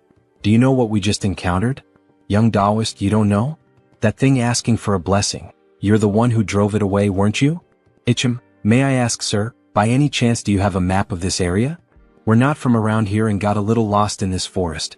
He doesn't have a map, but his family often travels through this region, so he knows all the roads here. Where are you heading, young Taoist? If we're going in the same direction, perhaps we could travel together. This Taoist seems to have real skills. That thing looked like it had latched onto us, so if we stay close, maybe this Taoist master can keep his family safe. However, our protagonist must first visit a few places. All of these brothers and sisters who accompany him were brought here by him. Therefore, he has the duty and the mission to return each one of them to their home. There are also some who will never be able to return home, whether because of abandonment, death, family problems, or other unresolved issues from before they were kidnapped. He has the moral and ethical responsibility to deliver each of these brothers back to their families, one by one. The old man becomes visibly shaken. However, he understands the situation. Young Taoist, take a look at what he drew. He used his pipe to sketch a rough map of the region on the ground. And so, where are we on this map you drew? The protagonist asks. Here on this spot of the map is Ho Shu. Below Ho Shu is Si Chi, and to the left of Si Chi is the kingdom of Nanping. We are currently on the road to Wuligang in this direction here. If they keep walking toward Wuligang, they will arrive near Janya town. If they continue walking toward Janya town, they will reach Shijing. Alright, I think I understand this map now. If you look closely, this world seems a bit like the 5 dynasties and 10 kingdoms period from the past. There is no unified country or central government here, is there? Alright, thank you for the explanation. However, sir, if he wants to go to the kingdom of Liang, which path should they follow? The old man looks surprised by the question. Young Taoist, is he really trying to go to the kingdom of Liang? That place is very far from here, and besides, that land is still at war with our kingdom of Nanping. This war has lasted for several years now, and it is a very dangerous place to visit at the moment. The old man would not recommend going there. Everyone is left with a look of sadness, especially the girl. Don't worry, says the protagonist. He will certainly take her back to her home, and then he offers her a piece of warm meat. Young Taoist, if he really wants to go to the kingdom of Liang, he will have to pass through the city of Janya. If that is the case, they can travel together for this small part of the journey. So, how about we form a team? Senior brother Li's family is in the city of Janya. There are also some postal services in Janya city, and if they have the means to offer some copper coins, they can send messages throughout the entire kingdom. By paying, they will be able to help find some of the families of their brothers. City of Janya? He thinks for a moment about the proposal under the moonlit night, with the wind blowing against their faces. With a slap on his own thigh, he decides. Alright, sir. They will travel together to the city of Janya, and they will count on him to guide them along the way. Young Master Taoist, he is so kind. Everything can be easily discussed, says the old man happily. So they start walking through the same dark forest as before. However, a red smoke looking like blood watches them and laughs at them as if something were observing them. Then, on the following day, they exchange information among themselves. The old man, along with his children, performs theater shows as a way of making a living. And so, how is the business in this theater trade? Times are hard and business is even harder. After a severe drought, the entire city of Nanping suffered a great flood, and ordinary people are struggling even just to eat. Look over there, we can see some people in the fields. Then they both continue talking as they travel. The old man, smoking and riding on the donkey, explains the business situation in more detail. Since common people have no money and are struggling even to afford a basic meal, there are even fewer who are willing to watch performances, give tips, or spend money. So, are there no more rich people in these regions? Like the nobility or wealthy landowners? These rich people do not even bother to hire a theater group for a funeral anymore. They just finish it off with a meal. Not even for branch ceremonies. Then they see 2 children playing and watching the group as they pass by. The tall young man tries to communicate with them with a smile on his face, but he ends up causing the opposite effect. The children scream, "It's a ghost," and the other starts shouting for his mother. The old man says, "How can we, singers, compare ourselves to the skills of the young Taoist?" The children run away, scared by their ugly faces. The young Taoist is so powerful at such a young age that his future achievements are limitless. "It's not all that," he says, "there's no need for flattery." Then, as they continue traveling, he takes the opportunity to ask the old man a question. These lands have really been without water and remained under severe drought for a long time. In any case, is there any well-known sect in this country of Nanping? A sect with special abilities, for example, people like him? Yes, special abilities, yes, they do exist. There is a sect in the city of Shijing. They are very good at helping people have children. Called, what is it called again? The old man is already going crazy from smoking that pipe so much. Right. If he gets to Shijing, he just needs to ask someone on the street and they will know. Then one of the old man's sons interrupts the conversation. Father, look ahead. We have finally arrived at Wuligang. They see a very humble village along a dirt road with dead plants, no water, and a large cloud of smoke rising from the town. Young Taoist, let's move to an open space at the entrance of the village and begin our performance. All right. The Liu family's theater troupe is about to start the show. Set up the stage. In the next scene, we see the protagonist lying down on a pile of hay, resting and thinking about life. Shijing. He wonders what kind of sects exist in Shijing and what they actually do. After all, asking for a child does not seem very trustworthy. But since they dare to establish themselves in a big city, they are probably not an evil sect. Then, something is placed over his face. He quickly gets up, startled. Senior sister, why on earth did you remove the blindfold we had put on her again? It is still daytime. Her eyes are going to water again. However, she ignores him with a beautiful smile on her face, giggling. Senior brotherly, look at this bronze mirror. They use this mirror for makeup in the opera. It shows a clear reflection. Look, the reflection is really very clean. Then she points to the protagonist, showing him his reflection. But in desperation he shouts, hey, wait a second. Senior sister, back at the Qingfeng temple, did he really look like this? With this same face shape? Eyes, nose? Yes, senior brother, it has always looked just like the way it is now, as reflected in the mirror. What's the matter? Senior brother, is there a problem or something strange about his image, about his reflection in the mirror? Bai becomes worried by this extreme change in his mood. After all, he has often shown signs of being unstable. No, it's nothing, don't worry. Looking at his reflection more carefully, he realizes that his new face resembles his face back when he was in the hospital, but with an older appearance. Back at the hospital, he was still in high school. How could he be this old? No, his mind is a mess and his memories are fragmented. His life truly feels like a joke. Meanwhile, off to the side, people start gathering around the square as they notice a red canvas being unfolded. Then the theater performance begins. The old man is dressed in traditional clothing, with a few black smudges on his face and a weapon in hand. Ouch. His cruel uncle has thrown him out of the house. Now it is the girl's turn to join the performance. Like a lone wild goose in the middle of the snow. Like weeds at the side of the road, trampled by everyone. His daughter and she are suffering from hunger and cold, which are unbearable. They can only beg for food on the streets and the child starts crying from hunger. This is how the Liu family troupe performs. They earn their money through hard work. Everyone in the audience starts getting excited with the performance. Suddenly, the old man sees the protagonist from afar in the crowd, young Taoist. He runs over, abandoning the woman. Hello, young Taoist, he came at the perfect moment. What is the problem? The old man's business is facing some trouble. Could he help him? Master Liu, he does not know how to sing opera. He is afraid he will not be able to help him with his problem. No, young Master Taoist, he doesn't need to sing opera. It is something else he can help with. There is a rich local family here in Wuligang, the Hu family. Master Hu has just asked someone backstage to invite him. He wants me to perform a ghost play at his house. To perform a ghost play? Does he mean to perform a play for ghosts? Wait, Senior Li is surprised. Oh my god, certainly not. This so-called ghost opera is actually just performing a play in the ancestral hall, facing the ancestral tablets. It is nothing too serious. If it is only that, then what problems are there with this business? Why doesn't Master Liu handle it himself? Because, he then sighs before explaining, because this is also the first time he will be performing a ghost play and he feels a bit uneasy, he knows. So he would like to invite him, a Taoist master, to be there and help keep him calm. Master Liu, he apologizes, but this is something he cannot help with. He generally tries to avoid these kinds of things. There is no way he would go out of his way to get involved. In the next scene we see a bit more of the city with people moving through it. Then we see the protagonist talking to someone in an alley. Senior brother Li, we don't have much food left. Even if we eat in moderation it will only last 3 days. Is it because we have little money? She has a jade pendant that could be exchanged for money. She is worried about his innocence. Senior brother Li, There are no pawn shops in this village, so even if we wanted to exchange it for food, the villagers wouldn't have enough money. So, that's how it is. However, their conversation is interrupted by the old man. Hey hello young Taoist, hi young Taoist. Master Lu, please reconsider the request made by this old man earlier.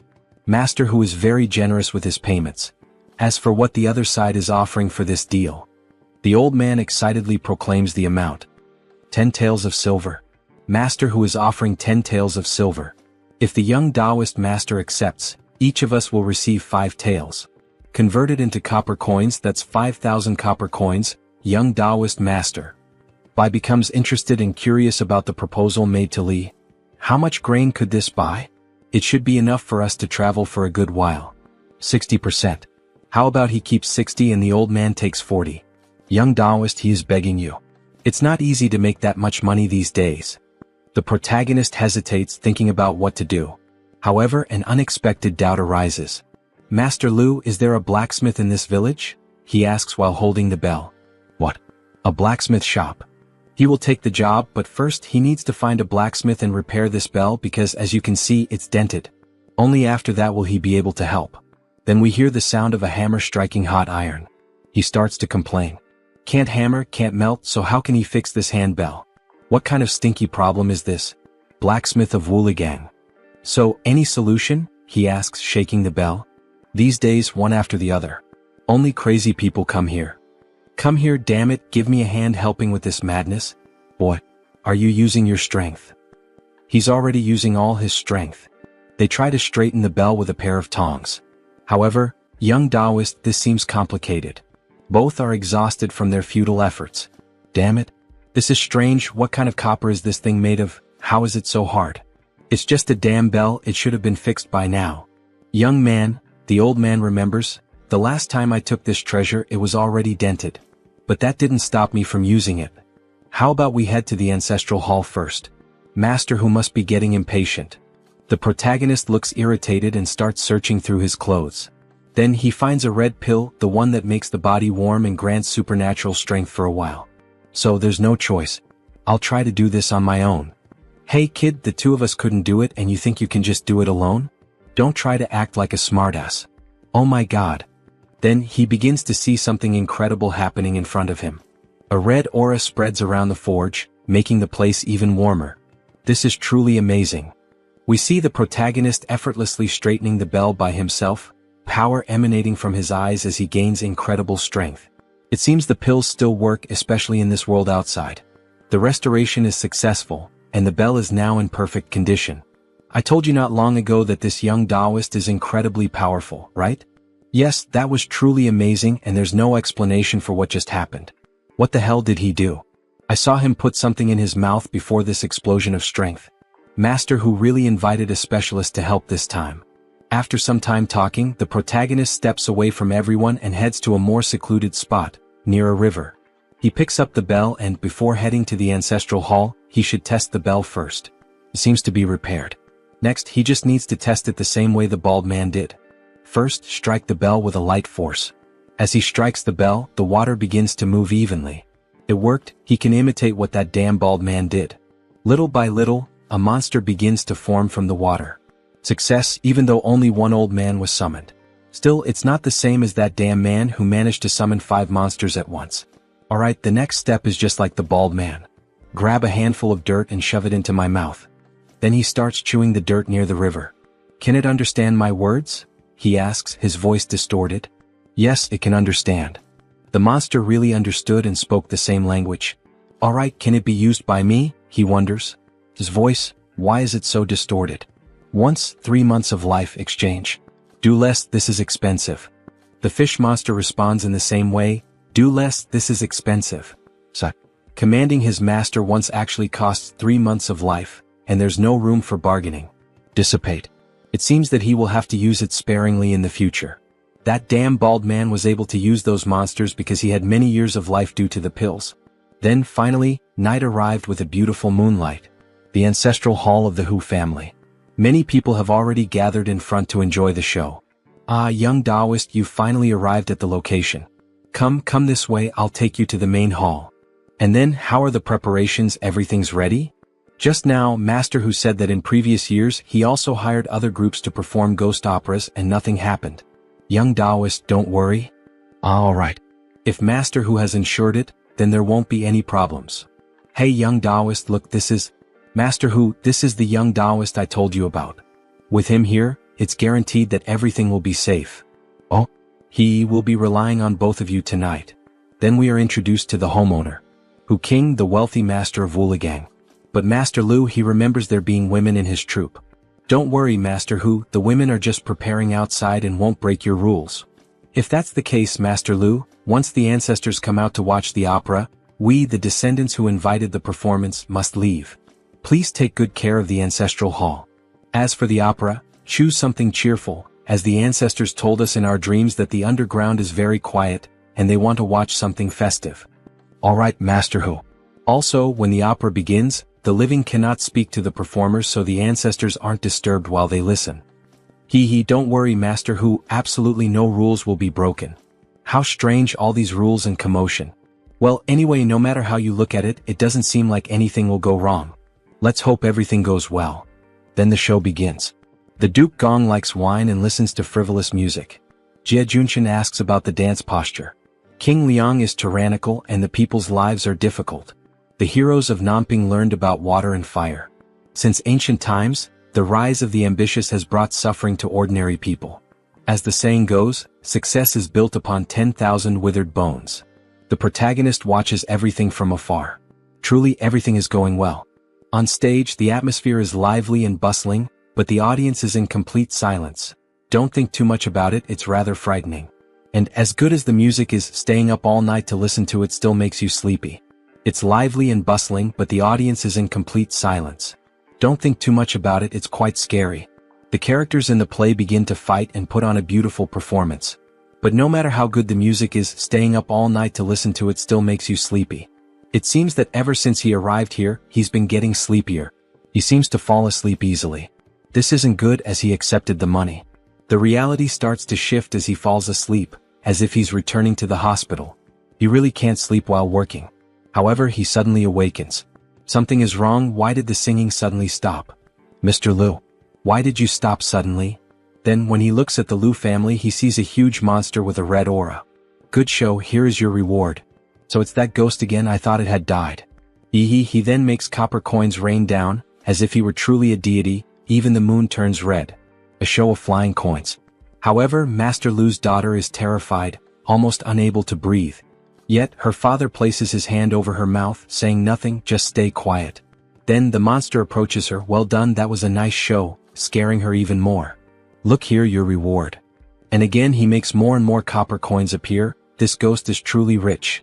After making so much money rain down, he quickly flies off to another location, while the protagonist simply observes the situation. The monster quickly runs into the house, sits on the throne, and demands that the show continue, the entity wants to keep watching. Master Lu, this evening's performance shouldn't end, let's continue? Young Taoist, this.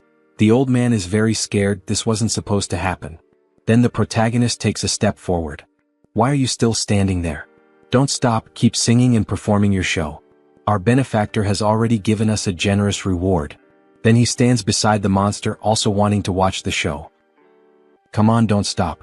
The demon demands that they keep singing. Our benefactor has already given us a generous reward, now it's time for them to do their part with the show. Even though the three are afraid, they decide to go through with it. Alright, young Taoist. They will start the show again, apologies for the mistake. A round and bright moon rises early in the east. That thing has come, but it isn't even attacking. What the hell does it want? I'm thinking of my dear old mother in the hallway. Clang clang, clang clang. The demon looked like a child, excited by the show it was watching. Joyful and happy. It even claps along to the rhythm. This thing can't be here just to watch the opera, right? Wait, what's happening? It's getting blurry? The demon begins turning into a red mist. Clang clang rising, diffuse. Following him, my lord. How? The mist begins to approach the members of the performance, slowly drawing nearer as it listens to them sing. Especially to the girl, who starts to feel cornered. It's like a sheep facing a predator. Then the demon appears in front of her, laughing, and with the enormous claw of his hand, he pierces the girl's head. Although he doesn't actually harm her, it's more as if he passes through her mind and out her mouth, so that, in the end, he can extract something from within her. Something that looks like a seal and at the same time like a candle. The demon had waited all this time to obtain it and then decides to eat it. All of this happens while the protagonist watches the situation unfold. The girl appears to be physically fine, although when she realizes the demon has eaten something that belonged to her, she goes into a state of shock and even begins drooling from her mouth. And with that, the demon became more active, revealing its mouth as if there were several souls inside its stomach. If you didn't have this unpleasant habit like humans do, of taking, then it seems what he consumes is not a candle or sweets, but rather the fear produced in people's hearts, right? We see his image facing the demon as if there had already been many victims, each one consumed along with the terror in their hearts. Are you angry? That means he struck a nerve. Master Lu, don't stop. If she's afraid of being blinded by the strong wind, she just needs to close her eyes and keep performing. He calls out from inside the great house. Just believe what he says and everything will be fine. Still, they seem hesitant to trust him, especially the girl who struggles to give him that vote of confidence. Yet even with the demon nearly taking full hold of her fear, she begins to sing again. The second clock ends, the shift and the change begin, and I sit in restless silence, my sleep uneasy. I have not failed the common people of Gu County. This golden decree calls upon me, for this reason? She sings with anger, and the demon begins to enjoy it once more. Aha, tell me, does he resemble a human or a god? The question is directed at the protagonist. You resemble a demonic spirit formed from a double-yolked egg, and with one sword strike, he tries to cut the demon. However, he ends up failing. Healing and health, just listen to the sounds of the fight inside the building. At 3 o'clock in the morning, a round and bright moon lights up the courtyard. The song and the performance continue, even with the intense fight between the two. The girl and the boy keep dancing, even surrounded by all that red mist that signifies the demon's presence. The girl, upon snapping out of the emotional shock, is startled to see our protagonist in the sky, fighting. He is trying to kill the creature, but in the end, when he throws the sword, it flies past the old man and nearly kills him. However, while he is thrown far away by the demon, the book containing the sacred scriptures ends up slipping out from his body. And when he manages to pull it back, since it was tied to him, he realizes that this stops the demon from continuing to harm him. Yes, these scriptures really do contain some kind of overwhelming power. After all, even a monster like this one is frozen in fear. And even wounded by a purple energy emitted from the stone that holds the scriptures. He hadn't expected that. This thing truly fears the celestial scripture. That is going to be his advantage to win this fight. The demon now seems to want to retreat, because even it can't stand against that cursed stone. Aha, it looks like fortune has turned. Now it's his turn to counterattack with everything he's got, even if it means using that damned stone. And we see one of the most beautiful scenes so far in this manhwa. He stands in contrast to the red moon, on a night devastated by darkness. Yet there is an intense glow of purple-black light shining from the sacred scripture. At the same time, the bell hanging from his body is clearly visible. The demon is enraged and charges at him, and with that, we witness a brief clash between the two mists, the red and the purple. He is literally using a stone to strike the demon, or at least trying to hit him. But the demon manages to dodge, causing the stone to slam into the ground and leave a hole right in the middle of the courtyard. Go to hell, he will drag the demon to hell here and now, even if it means sacrificing himself. And in a desperate moment, using all his strength, he hurls the stone with the sacred scriptures straight at the demon. But he ends up failing. After all, the monster had hidden itself within the walls.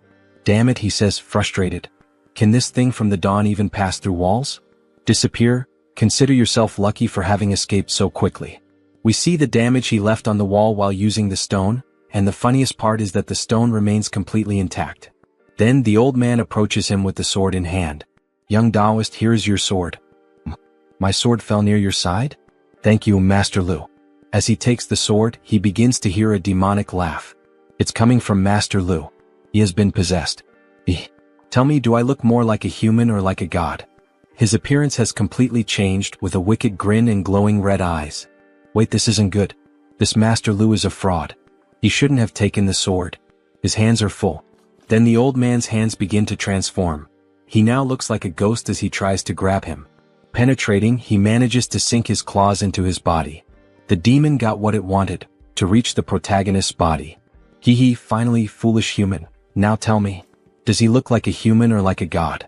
But he stays completely calm. After all, this was all part of his plan. There's no way for the demon to escape him now. So he begins ringing the bell in front of the possessed old man. We see several golden scriptures start to appear around the demon, and then, one of the spirits that responds to the bell's call swallows the demon whole. He continues to ring the bell while the monster is devoured by the spirit. Master Lu's face begins to become disfigured, as if it were melting. In the end, only an empty shell is left behind. It's finally over. It turns out the real body of that thing was the shadow on the ground. No wonder cutting its body in half didn't work. Checking the time, it's almost 5 in the morning. At last it's over. The intense glow of the night, with the reddish moon and petals scattered through the wind. Yet he begins to hear a song. The God of Joy sings. The God of Joy smiles. Well-dressed and courteous. Kind and warm.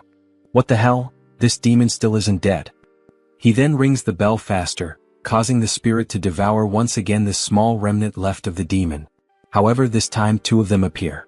The God of Joy dances. The God of Joy enjoys himself. The ink on the red paper is fresh. The God of Joy is angry. The God of Joy is sad. The skull lanterns shine bright like the sea. And more demons begin to appear, each with a different shape. What the hell is this cursed thing? The God of Joy is hungry. The God of Joy is starving. In the left hand are the heart and the liver. In the right hand are the intestines. Is this ever going to end? The protagonist sees a sea of corpses, as if he were witnessing the very vision of hell. The village chief has come to welcome the God of Joy. Then the entire mansion becomes engulfed by demonic power. He has fallen into a trap. We see him as if bound by several spiritual ropes wrapped around his body. Welcome. And his face is beginning to become distorted. No, he must not think of that name. He tries to resist the demon. But something is happening before his eyes. He cannot quite understand what it is. He is trying to pierce his way out of the heavens. He can no longer keep watching. Trembling, he shuts his eyes. Then, a hand begins to emerge at his side. What the hell is this? Where did that hand come from? The hand grabs hold of all the evil and finally manages to shatter the illusion that had been cast until now. Finally, the protagonist begins to see the sun. And suddenly, he realizes that he had been in the chair the whole time. Phew, he was saved. With that hand now, he managed to hold on until dawn. That hand, whose hand was it? He stands up. It shouldn't be the Lu family troupe. The sound of their performance has not stopped since then. Then some of the elder stones from that house begin to move. Wait, was it you who helped him? Then they start to fall. Even if it wasn't you, there's no need for such a strong reaction. However, the hand appears again, touching his shoulder, calling him child, just like his old master used to. Then, on the next day as the sun was rising. Excellent, excellent. The ancestors are very pleased with this offering.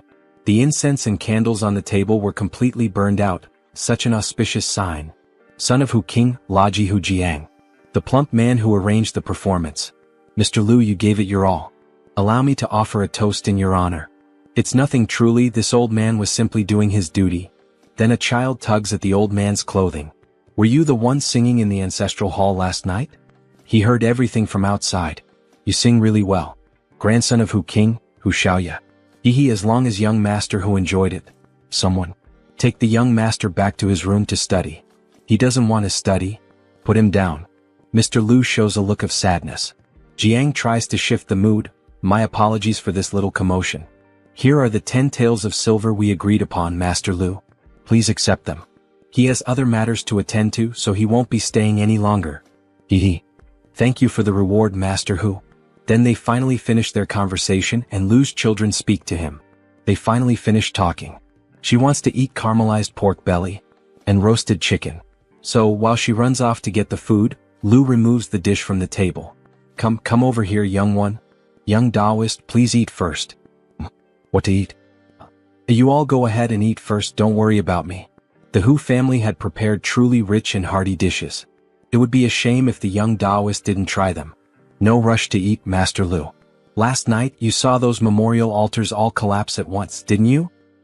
How would he know about that? She was singing on stage with her eyes closed the entire time. Is that so? The sound from last night, although very faint, was definitely unmistakable. That was the bald man's voice. No matter what world he's in, only that man would call him boy. But these collapsed ancestral altars and the vanished God of Joy, none of it makes any sense. Could it be the 3 flowers gathered at the crown of his head? Could he have truly become an immortal? Ascended to immortality? No. The cultivation method and the elixir were things he invented himself. There's no way he could have become an immortal. Then what exactly is he now? Young Taoist, what are you thinking about? Now we're all one family, if you have any concerns just ask. Whether it's true or not, all he can do now is head to the city of Shijing first, and then find the Jingda gate that Scholar Lu mentioned. If Danyangzi really did become an immortal, maybe he'll find something out over there. He's fine, he's just not feeling very hungry. You can go ahead and eat first. Young Taoist, wait. Take some of these dishes with you. He still hasn't given you the agreed 6 taels of silver. Wait a minute, young Taoist. Then night finally falls. Everyone gathers and lights a huge bonfire under the starry sky. As they prepare food and chat, the two of them are up in a very tall tree. Senior Brother Li, where did all this delicious food come from? Last night, did something happen? Then he begins telling her everything that happened. The Hu family's performance, demons appearing during the play, and the strangest part, hearing the voice of the old master. Last night. Well, that's more or less how it all went. We see that the moon is shining brightly tonight. Senior Brother Li, she's truly sorry it was them, useless as we are, who dragged you into this. If it weren't for us, you wouldn't have had to go through so much. This has nothing to do with you. Since that thing was able to reach the ancestral hall of the Hu family, it means it had already set its sights on us long ago. Even if the events of last night hadn't happened, we would have ended up crossing paths sooner or later anyway. And of course, a memory comes of when she saved him. It's truly hard to say who will be the burden in the future. Then he finally takes the initiative and holds her hand. However, reflexively, she pulls her hand away, her face completely red. She finally gathers the courage, takes the initiative, and grabs his hand. At last, our couple takes their first steps toward happiness. The two stay close together in that tree under the moonlight. The next day, everyone starts walking again. Little Lord Taoist, Wuligang isn't far from the city of Jianya. At our pace, it should take about 4 or 5 days to get there. City of Jianya, huh? He remembers that Azoa Wu's home is in Jianya. How are you feeling, Zhao Wu? Happy to be going back home? Oh. What's the point of someone useless like him going back home? He can't lift anything with his hands, can't carry anything on his shoulders. He'd just be another useless mouth to feed, taking up space. Everyone feels sad upon hearing Zhao's words. After all, even though some of them could still use their hands, many had no home or family to return to. They had literally been imprisoned their entire lives by a madman chasing immortality. Who said Zhao Wu is useless? Since we've got free time while walking, he's going to teach you alchemy. You won't need to do any physical labor and can calmly focus on learning something new. Try to remember as much as you can. If nothing else works out, you can still become a traveling doctor and won't go hungry. Alchemy. But how would he even have the means to practice it? Right. Senior Brother Li, he doesn't want to learn alchemy. Would you be willing to teach me how to read instead? He wants to learn how to write and read. Everyone is surprised and also wants to learn how to read. You all want to learn too? Yes. Why does everyone get so excited just at the mention of reading? Little Lord Taoist, do you know how to read too? He knows a little. Why? Do you want to learn as well? Can he learn too? Why not? Everyone who wants to learn can learn. Since all of you want to learn to read, then he's going to start teaching right now. Then the old man comes running back. Father? Why are you here? Weren't you up front with Taoist Li? Shut your mouth. The girl is surprised by her father's reaction. Manhwa. Grab all of our dried meat. Okay, let me look. This is all the dried meat we have left, father. Why so little meat? She wanted to save more, but you didn't give her much money. We did earn something from that performance, but most of it went to that Taoist. It was our family that did everything alone. Hey, talk less. You know father doesn't like it when we question his decisions. Father, are we going to eat dried meat tonight? This is my offering prepared for the tribute. Judging by the looks on your faces, even if he explained it, you wouldn't understand. Boy, come with me. When you meet the little Lord Taoist later, do exactly as he tells you. What are we going to do, father? Don't worry about that. The little Lord Taoist is a noble figure. This is for your own good. As long as you follow him, you won't need to perform anymore. Father, he doesn't want me to perform anymore? Then he begins teaching everyone how to write, using the ground itself as a chalkboard or paper. Little Taoist. Leader Lu, did something happen? Yes, something did, Little Lord Taoist, look, Before he could finish his sentence, the old man is interrupted by the child. Chief, wait for him. He came from very far away to perform with them. Young master Hu, what are you doing this far out? Don't joke like that. Hurry and go back so you don't worry your father and the rest of your family. The chubby boy is nearly dying after finally running for a bit. No, he's not going back to that place. He wants to perform with all of them. He absolutely loved the dance and the performance. He'll never forget the look on his father's face when young Master Hu of the Hu family shouted that he wanted to learn how to sing opera. Back then he had no idea what singing opera really meant, but he would soon find out. Nonsense. I spent a fortune to hire a tutor to teach you how to read and write. It's bad enough that you don't study properly, and now you want to become an opera singer? Father, not another word. Performing opera is one of the lowest occupations there is. He wants you to rise above, and instead you seek disgrace. Shameful. Then he slaps the boy in the face. Father, he was wrong. He'll study harder. Isn't that enough? No wonder. Every time after a performance, Father would never let them interact with the patrons. So that's why. Is that really how the world sees us? Then in the next scene we see the protagonist lost in the forest. Where is this place? Where are Bai Ling Miao and the others? He sees something that catches his attention. Light. He better take a look. He sees 3 red figures in the middle of the darkness. Sorry to bother you. Did you see, son? Wang? Senior Brother Li? The 3 most important women in his life appear. Thank God it's you. Wait, something's wrong. How could Yang Na and his mother be there together with Bai Ling Miao? No, there's something strange about this. He can't move forward. No, he can't stop either. His limbs won't obey him. Then a hand appears behind him, helping him move. Excellent, excellent. Very good. The medicinal manual was also brought. My son, let's ascend to immortality together. We see a giant eye staring straight at the protagonist, resembling his former master. Open your eyes now. Then he finally wakes up as if from a nightmare. Senior Brother Li. What happened? Senior Brother Li, did you have another nightmare? A dream. Just a dream. You must be hungry, Senior Brother Li. She has some buns here. Would you like to eat? We don't have any more money, do we? Where did you get the money to buy the buns? How about that? She sold her gold bracelet. Gold bracelet? Then he remembers, it was the first contact he had with her. Hadn't he given it to Yang Na? No, Yang Na doesn't exist. In the end he gave it back to Bai Ling Miao again. Senior Brother Li, you've been carrying this burden alone for far too long. There's nothing more I can do. So, this is the only way she can help. She had already helped a lot over the past few months, whether by supporting him or assisting with the escape plan. As soon as everything is settled, he's going to buy her an even bigger gold bracelet. She gets shy at his words. After all, it sounded like a future marriage proposal. Alright, she'll be waiting for him. Then they finally arrive in the city. Jianya Town. A vast center full of people, merchants, and large structures. Master Lu, that sect in Shijing you mentioned earlier. Aside from the reputation of granting children, what else do you know about that place? So, he's never even set foot in there. But if he had to guess, it's probably just an old master with a bunch of novice monks reciting scriptures. Senior Brother Li, aren't we going to stay in Jianya for a few more days? No, we're not.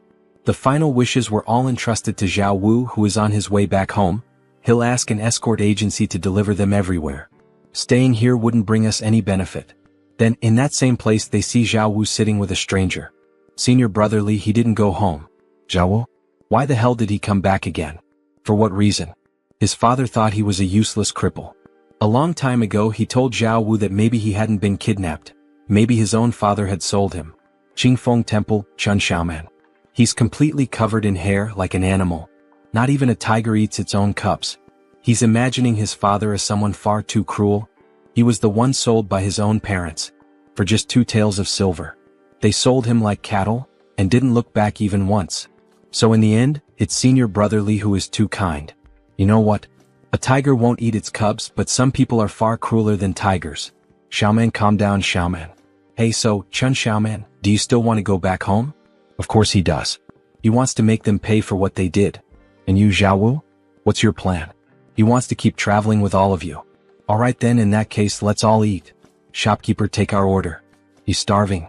Coming right away, dear guest. Let's take a break. After we eat, we'll buy whatever we need for the journey. Alright. Young Taoist, please come down and rest for a bit. There are still some buns left. Please eat something. This old man will take watch in your place. Anything unusual in the camp? Nothing particularly special. Except that De Gur went into the forest a long while ago, and still hasn't come back. Should we send Xiucai and Jurin to go look for him? Just take over the watch, Master Lu. He'll go find his man himself. No need to trouble you with that. Yes, yes. Then please be careful, young Taoist. So he heads out in search of Dagur. Idiot, you out here, idiot? Strange, what is that idiot doing here? Could he have come all the way here alone? Then he notices a man near a stone. Wait, who's that? Is that him, the idiot? Michuofo. It's a random man in monk robes, eating some kind of offering. Did you come here for something? Michuofo? Are you a disciple of the Vajra sect? Indeed, it's true, he is a disciple of the Vajra sect. This guy seems suspicious. Would it be alright to ask where his master cultivates and which enlightened one he venerates? He doesn't have a fixed place to cultivate, but he heard there's a monastery to the north that offers food, so he's heading there. As for the enlightened one he mentioned, are there actually multiple enlightened ones? It's rare to find a disciple of the Vajra sect so lacking in cruelty in this world. Forget it. Whether he's lying or not, he still advises him not to eat the offerings meant for the dead. Hey, how can you accuse me of lying? Hinvi entered the Vajra sect. Disciples of the Vajra sect cannot lie. All you know is chanting Amichuofo. You don't even know which world equals honored one he believes in. What kind of disciple is that? The disciple is confused by the protagonist's comment. Then tell me, what should a disciple of the Vajra sect be like? Taylor Wang said that disciples of the Vajra sect shouldn't marry, so he won't marry. Shopkeeper Lu said they shouldn't eat meat, so he doesn't eat meat. He saw other disciples chanting Amichuofo, so he just followed along and started chanting Amichuofo as well. He begins giving several explanations, but the protagonist couldn't care less. Until finally the lost idiot shows up. Senior Brotherly. In the forest, there's rice. Wild rice. What wild rice? That's a funeral offering. He actually had the audacity to eat that? Is he tired of living? Then he punches the idiot in the stomach. That's enough, he's already wasted too much time searching for him in the forest. Let's go back now. Meanwhile, the disciple remained silent, deep in thought. He did everything they told him to do, everything. So why isn't he considered a disciple of the Vajra sect? Then they return and rejoin the group on the road. More and more people on the road. Looks like we're getting close to Shijing City. Not far now, young Taoist. Just another 10 days or so. But even so, having so many people on the road isn't necessarily a good thing. More people isn't a good thing? The more people there are on the road, the more they become like a herd of fat sheep. And when sheep gather in a herd, that attracts. Bandits are coming. Run for your lives. These sheep really are fat this time. Master Lu was right again, here they come. Keep moving forward. However, when he looks back, young Taoist, we'll wait for you in that forest over there. We're going ahead. The old man was already out in front, running for his life. Damn it, don't let those sheep into the forest. We can't fight properly on horseback in there. Kill them all right here on the road. Then the bandit leader begins slaughtering all the civilians along the roadside.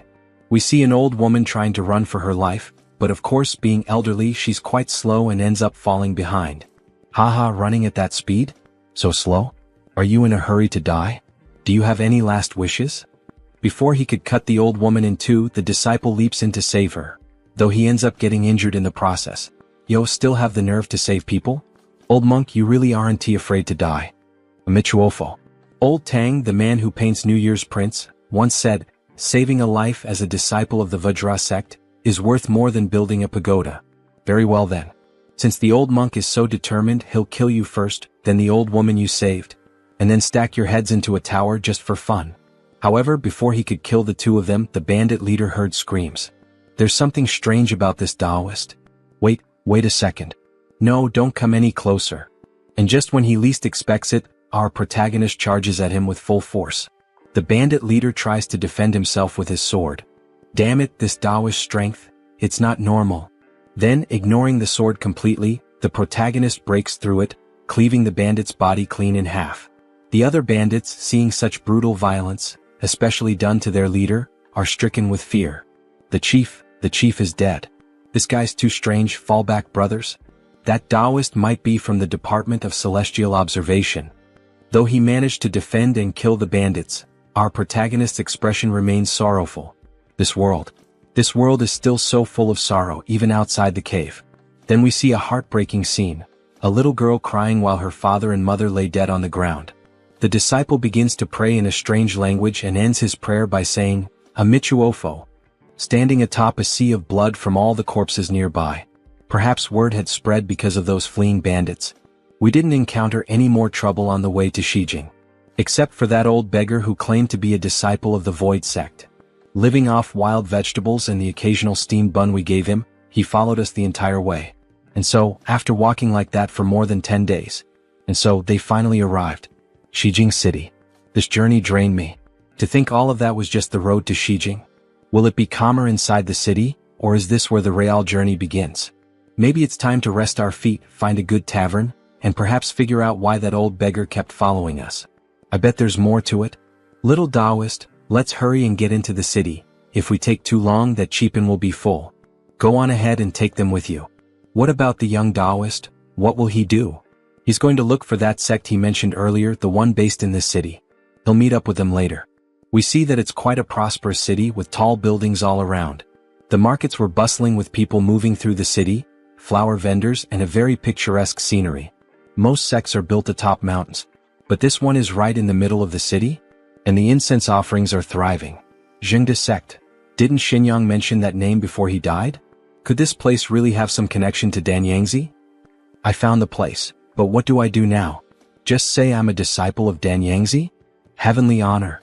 He's the last disciple of Danyangzi? Die wicked Taoist. No, he'll be struck down by the other disciples. Then a man appears. This benefactor? A Michuofo. He is Jian Dun, emerging from within the temple, a disciple of Jingda. Master, it's an honor to meet someone of your standing. He is called Li Xianyang. A Taoist disciple like you wouldn't have come all this way just to light incense and pay respects to the world-honored one, would you? Please come this way. They then sat down and began to talk. Please, benefactor, accept this humble cup of tea, as expected of a disciple of the Jingda sect. He truly seems like someone with a pure heart and free of desires. Chubby and bald as he serves the tea, he almost resembles the Buddha himself. Well then, how should he begin explaining the whole story? So he starts recounting everything that happened, from the human experiments, the pursuit of immortality, the deaths, and even Danyangzi's own death. Danyangzi is dead. Upon hearing these words, the calm disciple was taken aback and accidentally crushed the teacup in his hand. So the Jingda sect really did have ties with Danyangzi? That old bull-nosed Taoist is truly dead. This matter is of great importance. Please, benefactor, tell us everything in detail. And so, after long hours of conversation, they finally finished. That's more or less how it happened.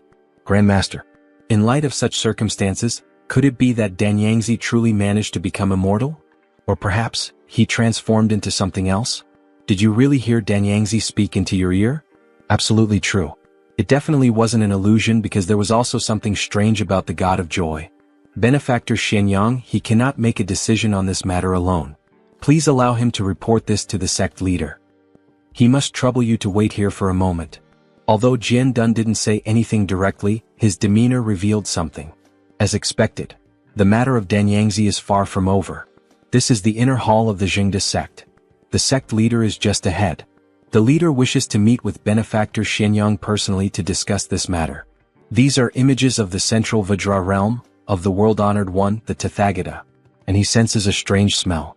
In the realm of accumulated fragrances of the east, the world-honored one imperturbable. In the realm of joy of the south, the world-honored one born of jewel. In the realm of bliss of the west, the world-honored one Amitba. In the lotus realm of the north, the world-honored one accomplished. Together they are known as the 5 Tathagatas of wisdom.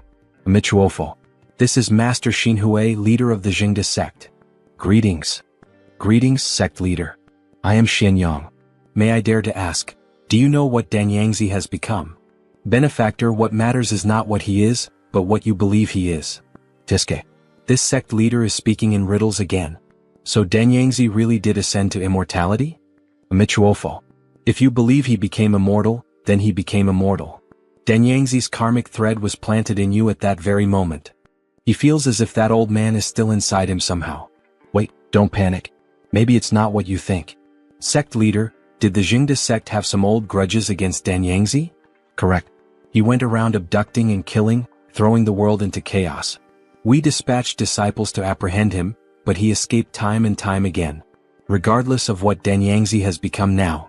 Since he remains our adversary, leaving him in a state of limbo is not a solution.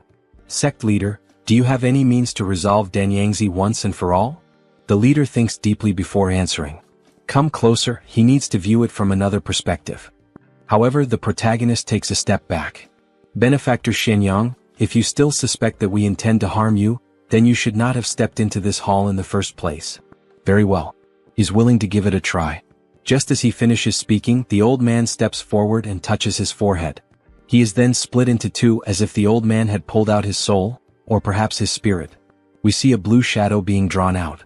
He truly feels something strange within his body, even his vision has been affected somehow.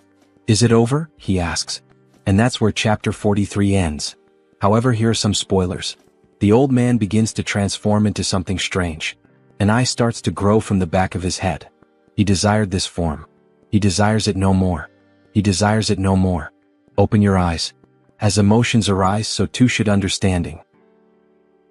This sect leader does indeed possess some unique spiritual abilities from the Buddhist path. Benefactor Shenyang, he now fully understands the situation. This matter holds great importance. He must consult with the other elders to determine the proper course of action. You may remain within the sect temporarily. Tomorrow we will give our response. He has a friend waiting outside. If he doesn't return, they'll grow concerned. Whether to stay or leave, it is up to you to decide. The gate of the Jingda sect will open again at dawn. Benefactor Shenyang, he also knows that unless this issue is resolved, it will remain a great threat, both to you and to all beings under the heavens. The protagonist remains silent for a while, then decides to leave the temple that night. This form is not me. If it were truly me, this form would not suffer from affliction or desire. Benefactor Shenyang, please. I desire this form. I no longer desire it. I no longer desire it. As emotions arise, let understanding arise as well. He notices something strange about the old man. Perhaps he just saw it wrong. After returning to the inn, he ordered everyone to disperse and begin inquiring about the Jingda sect. Since this involves Danyangzi, he must act with caution. There's intense activity along the main street leading to the temple. Senior Brotherly, he found something. This gate of Jingda belongs to the largest Buddhist temple in the entire city of Shijing and is the most popular place of worship. He nods. It's said that even people from the palace go to the Jingda sect to worship the world-honored one, and if you're lucky you might even catch a glimpse of the emperor.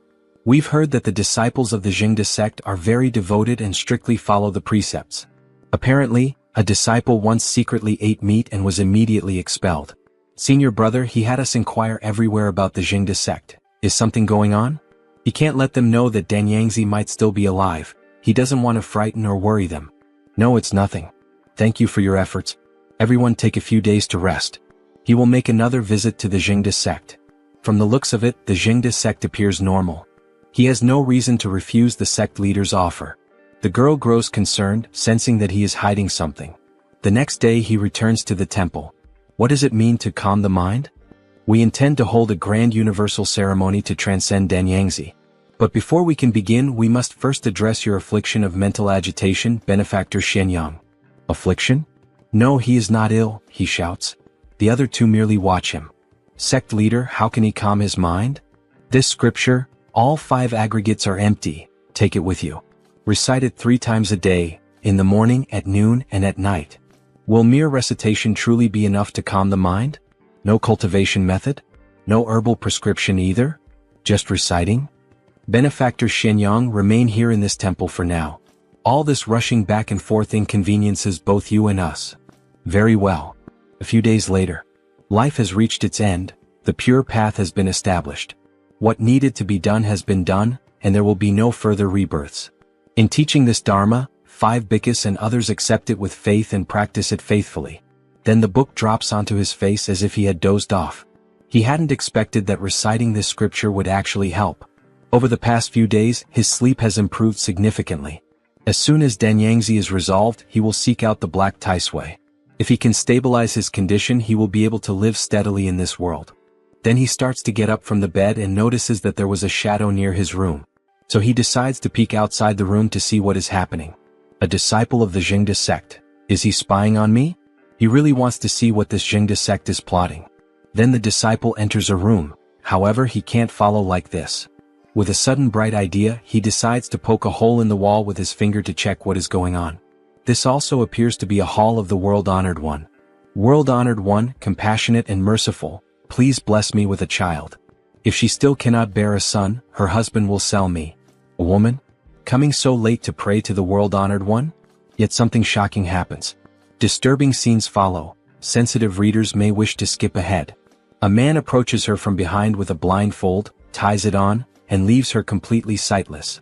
Then several other disciples arrive, stripping away her clothes to begin the ritual for conceiving a child.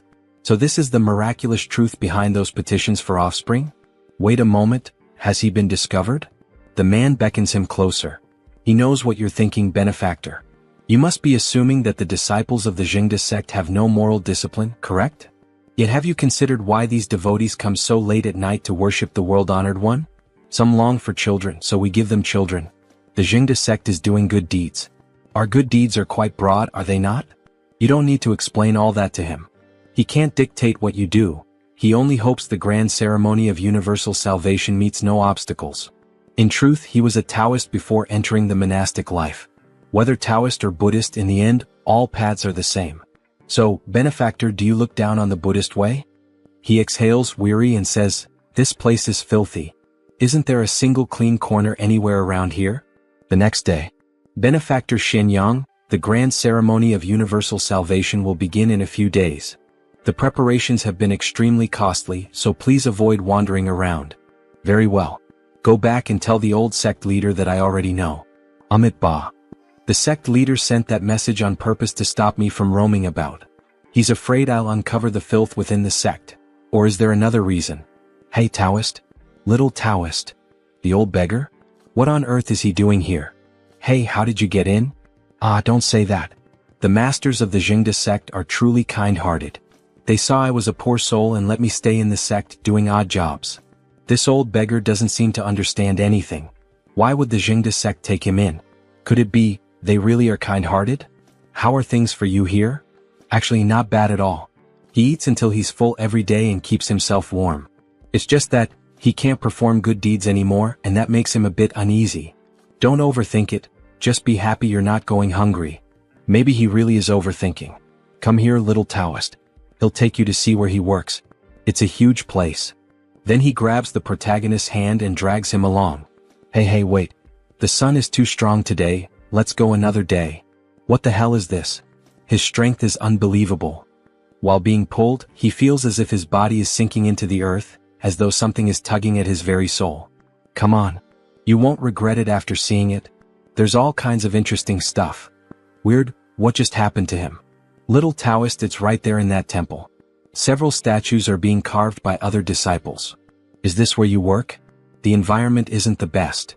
That's right. He's responsible for moving the broken stones and even helped build some of these stone statues. So many statues. The Jingda sect can't possibly need this many. They're probably selling them to devotees to make money. That's not all. There's more up ahead. Taoist, look in here. He summons great strength to push the door open, and a cloud of steam rolls out. The protagonist starts to sweat.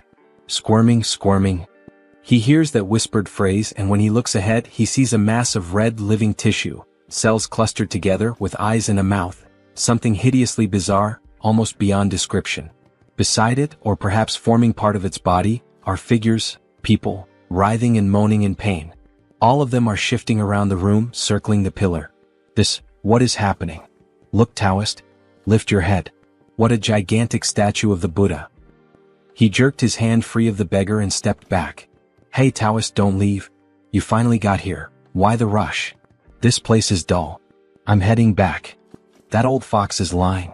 He said the grand ceremony of universal salvation was near, so I couldn't wander around.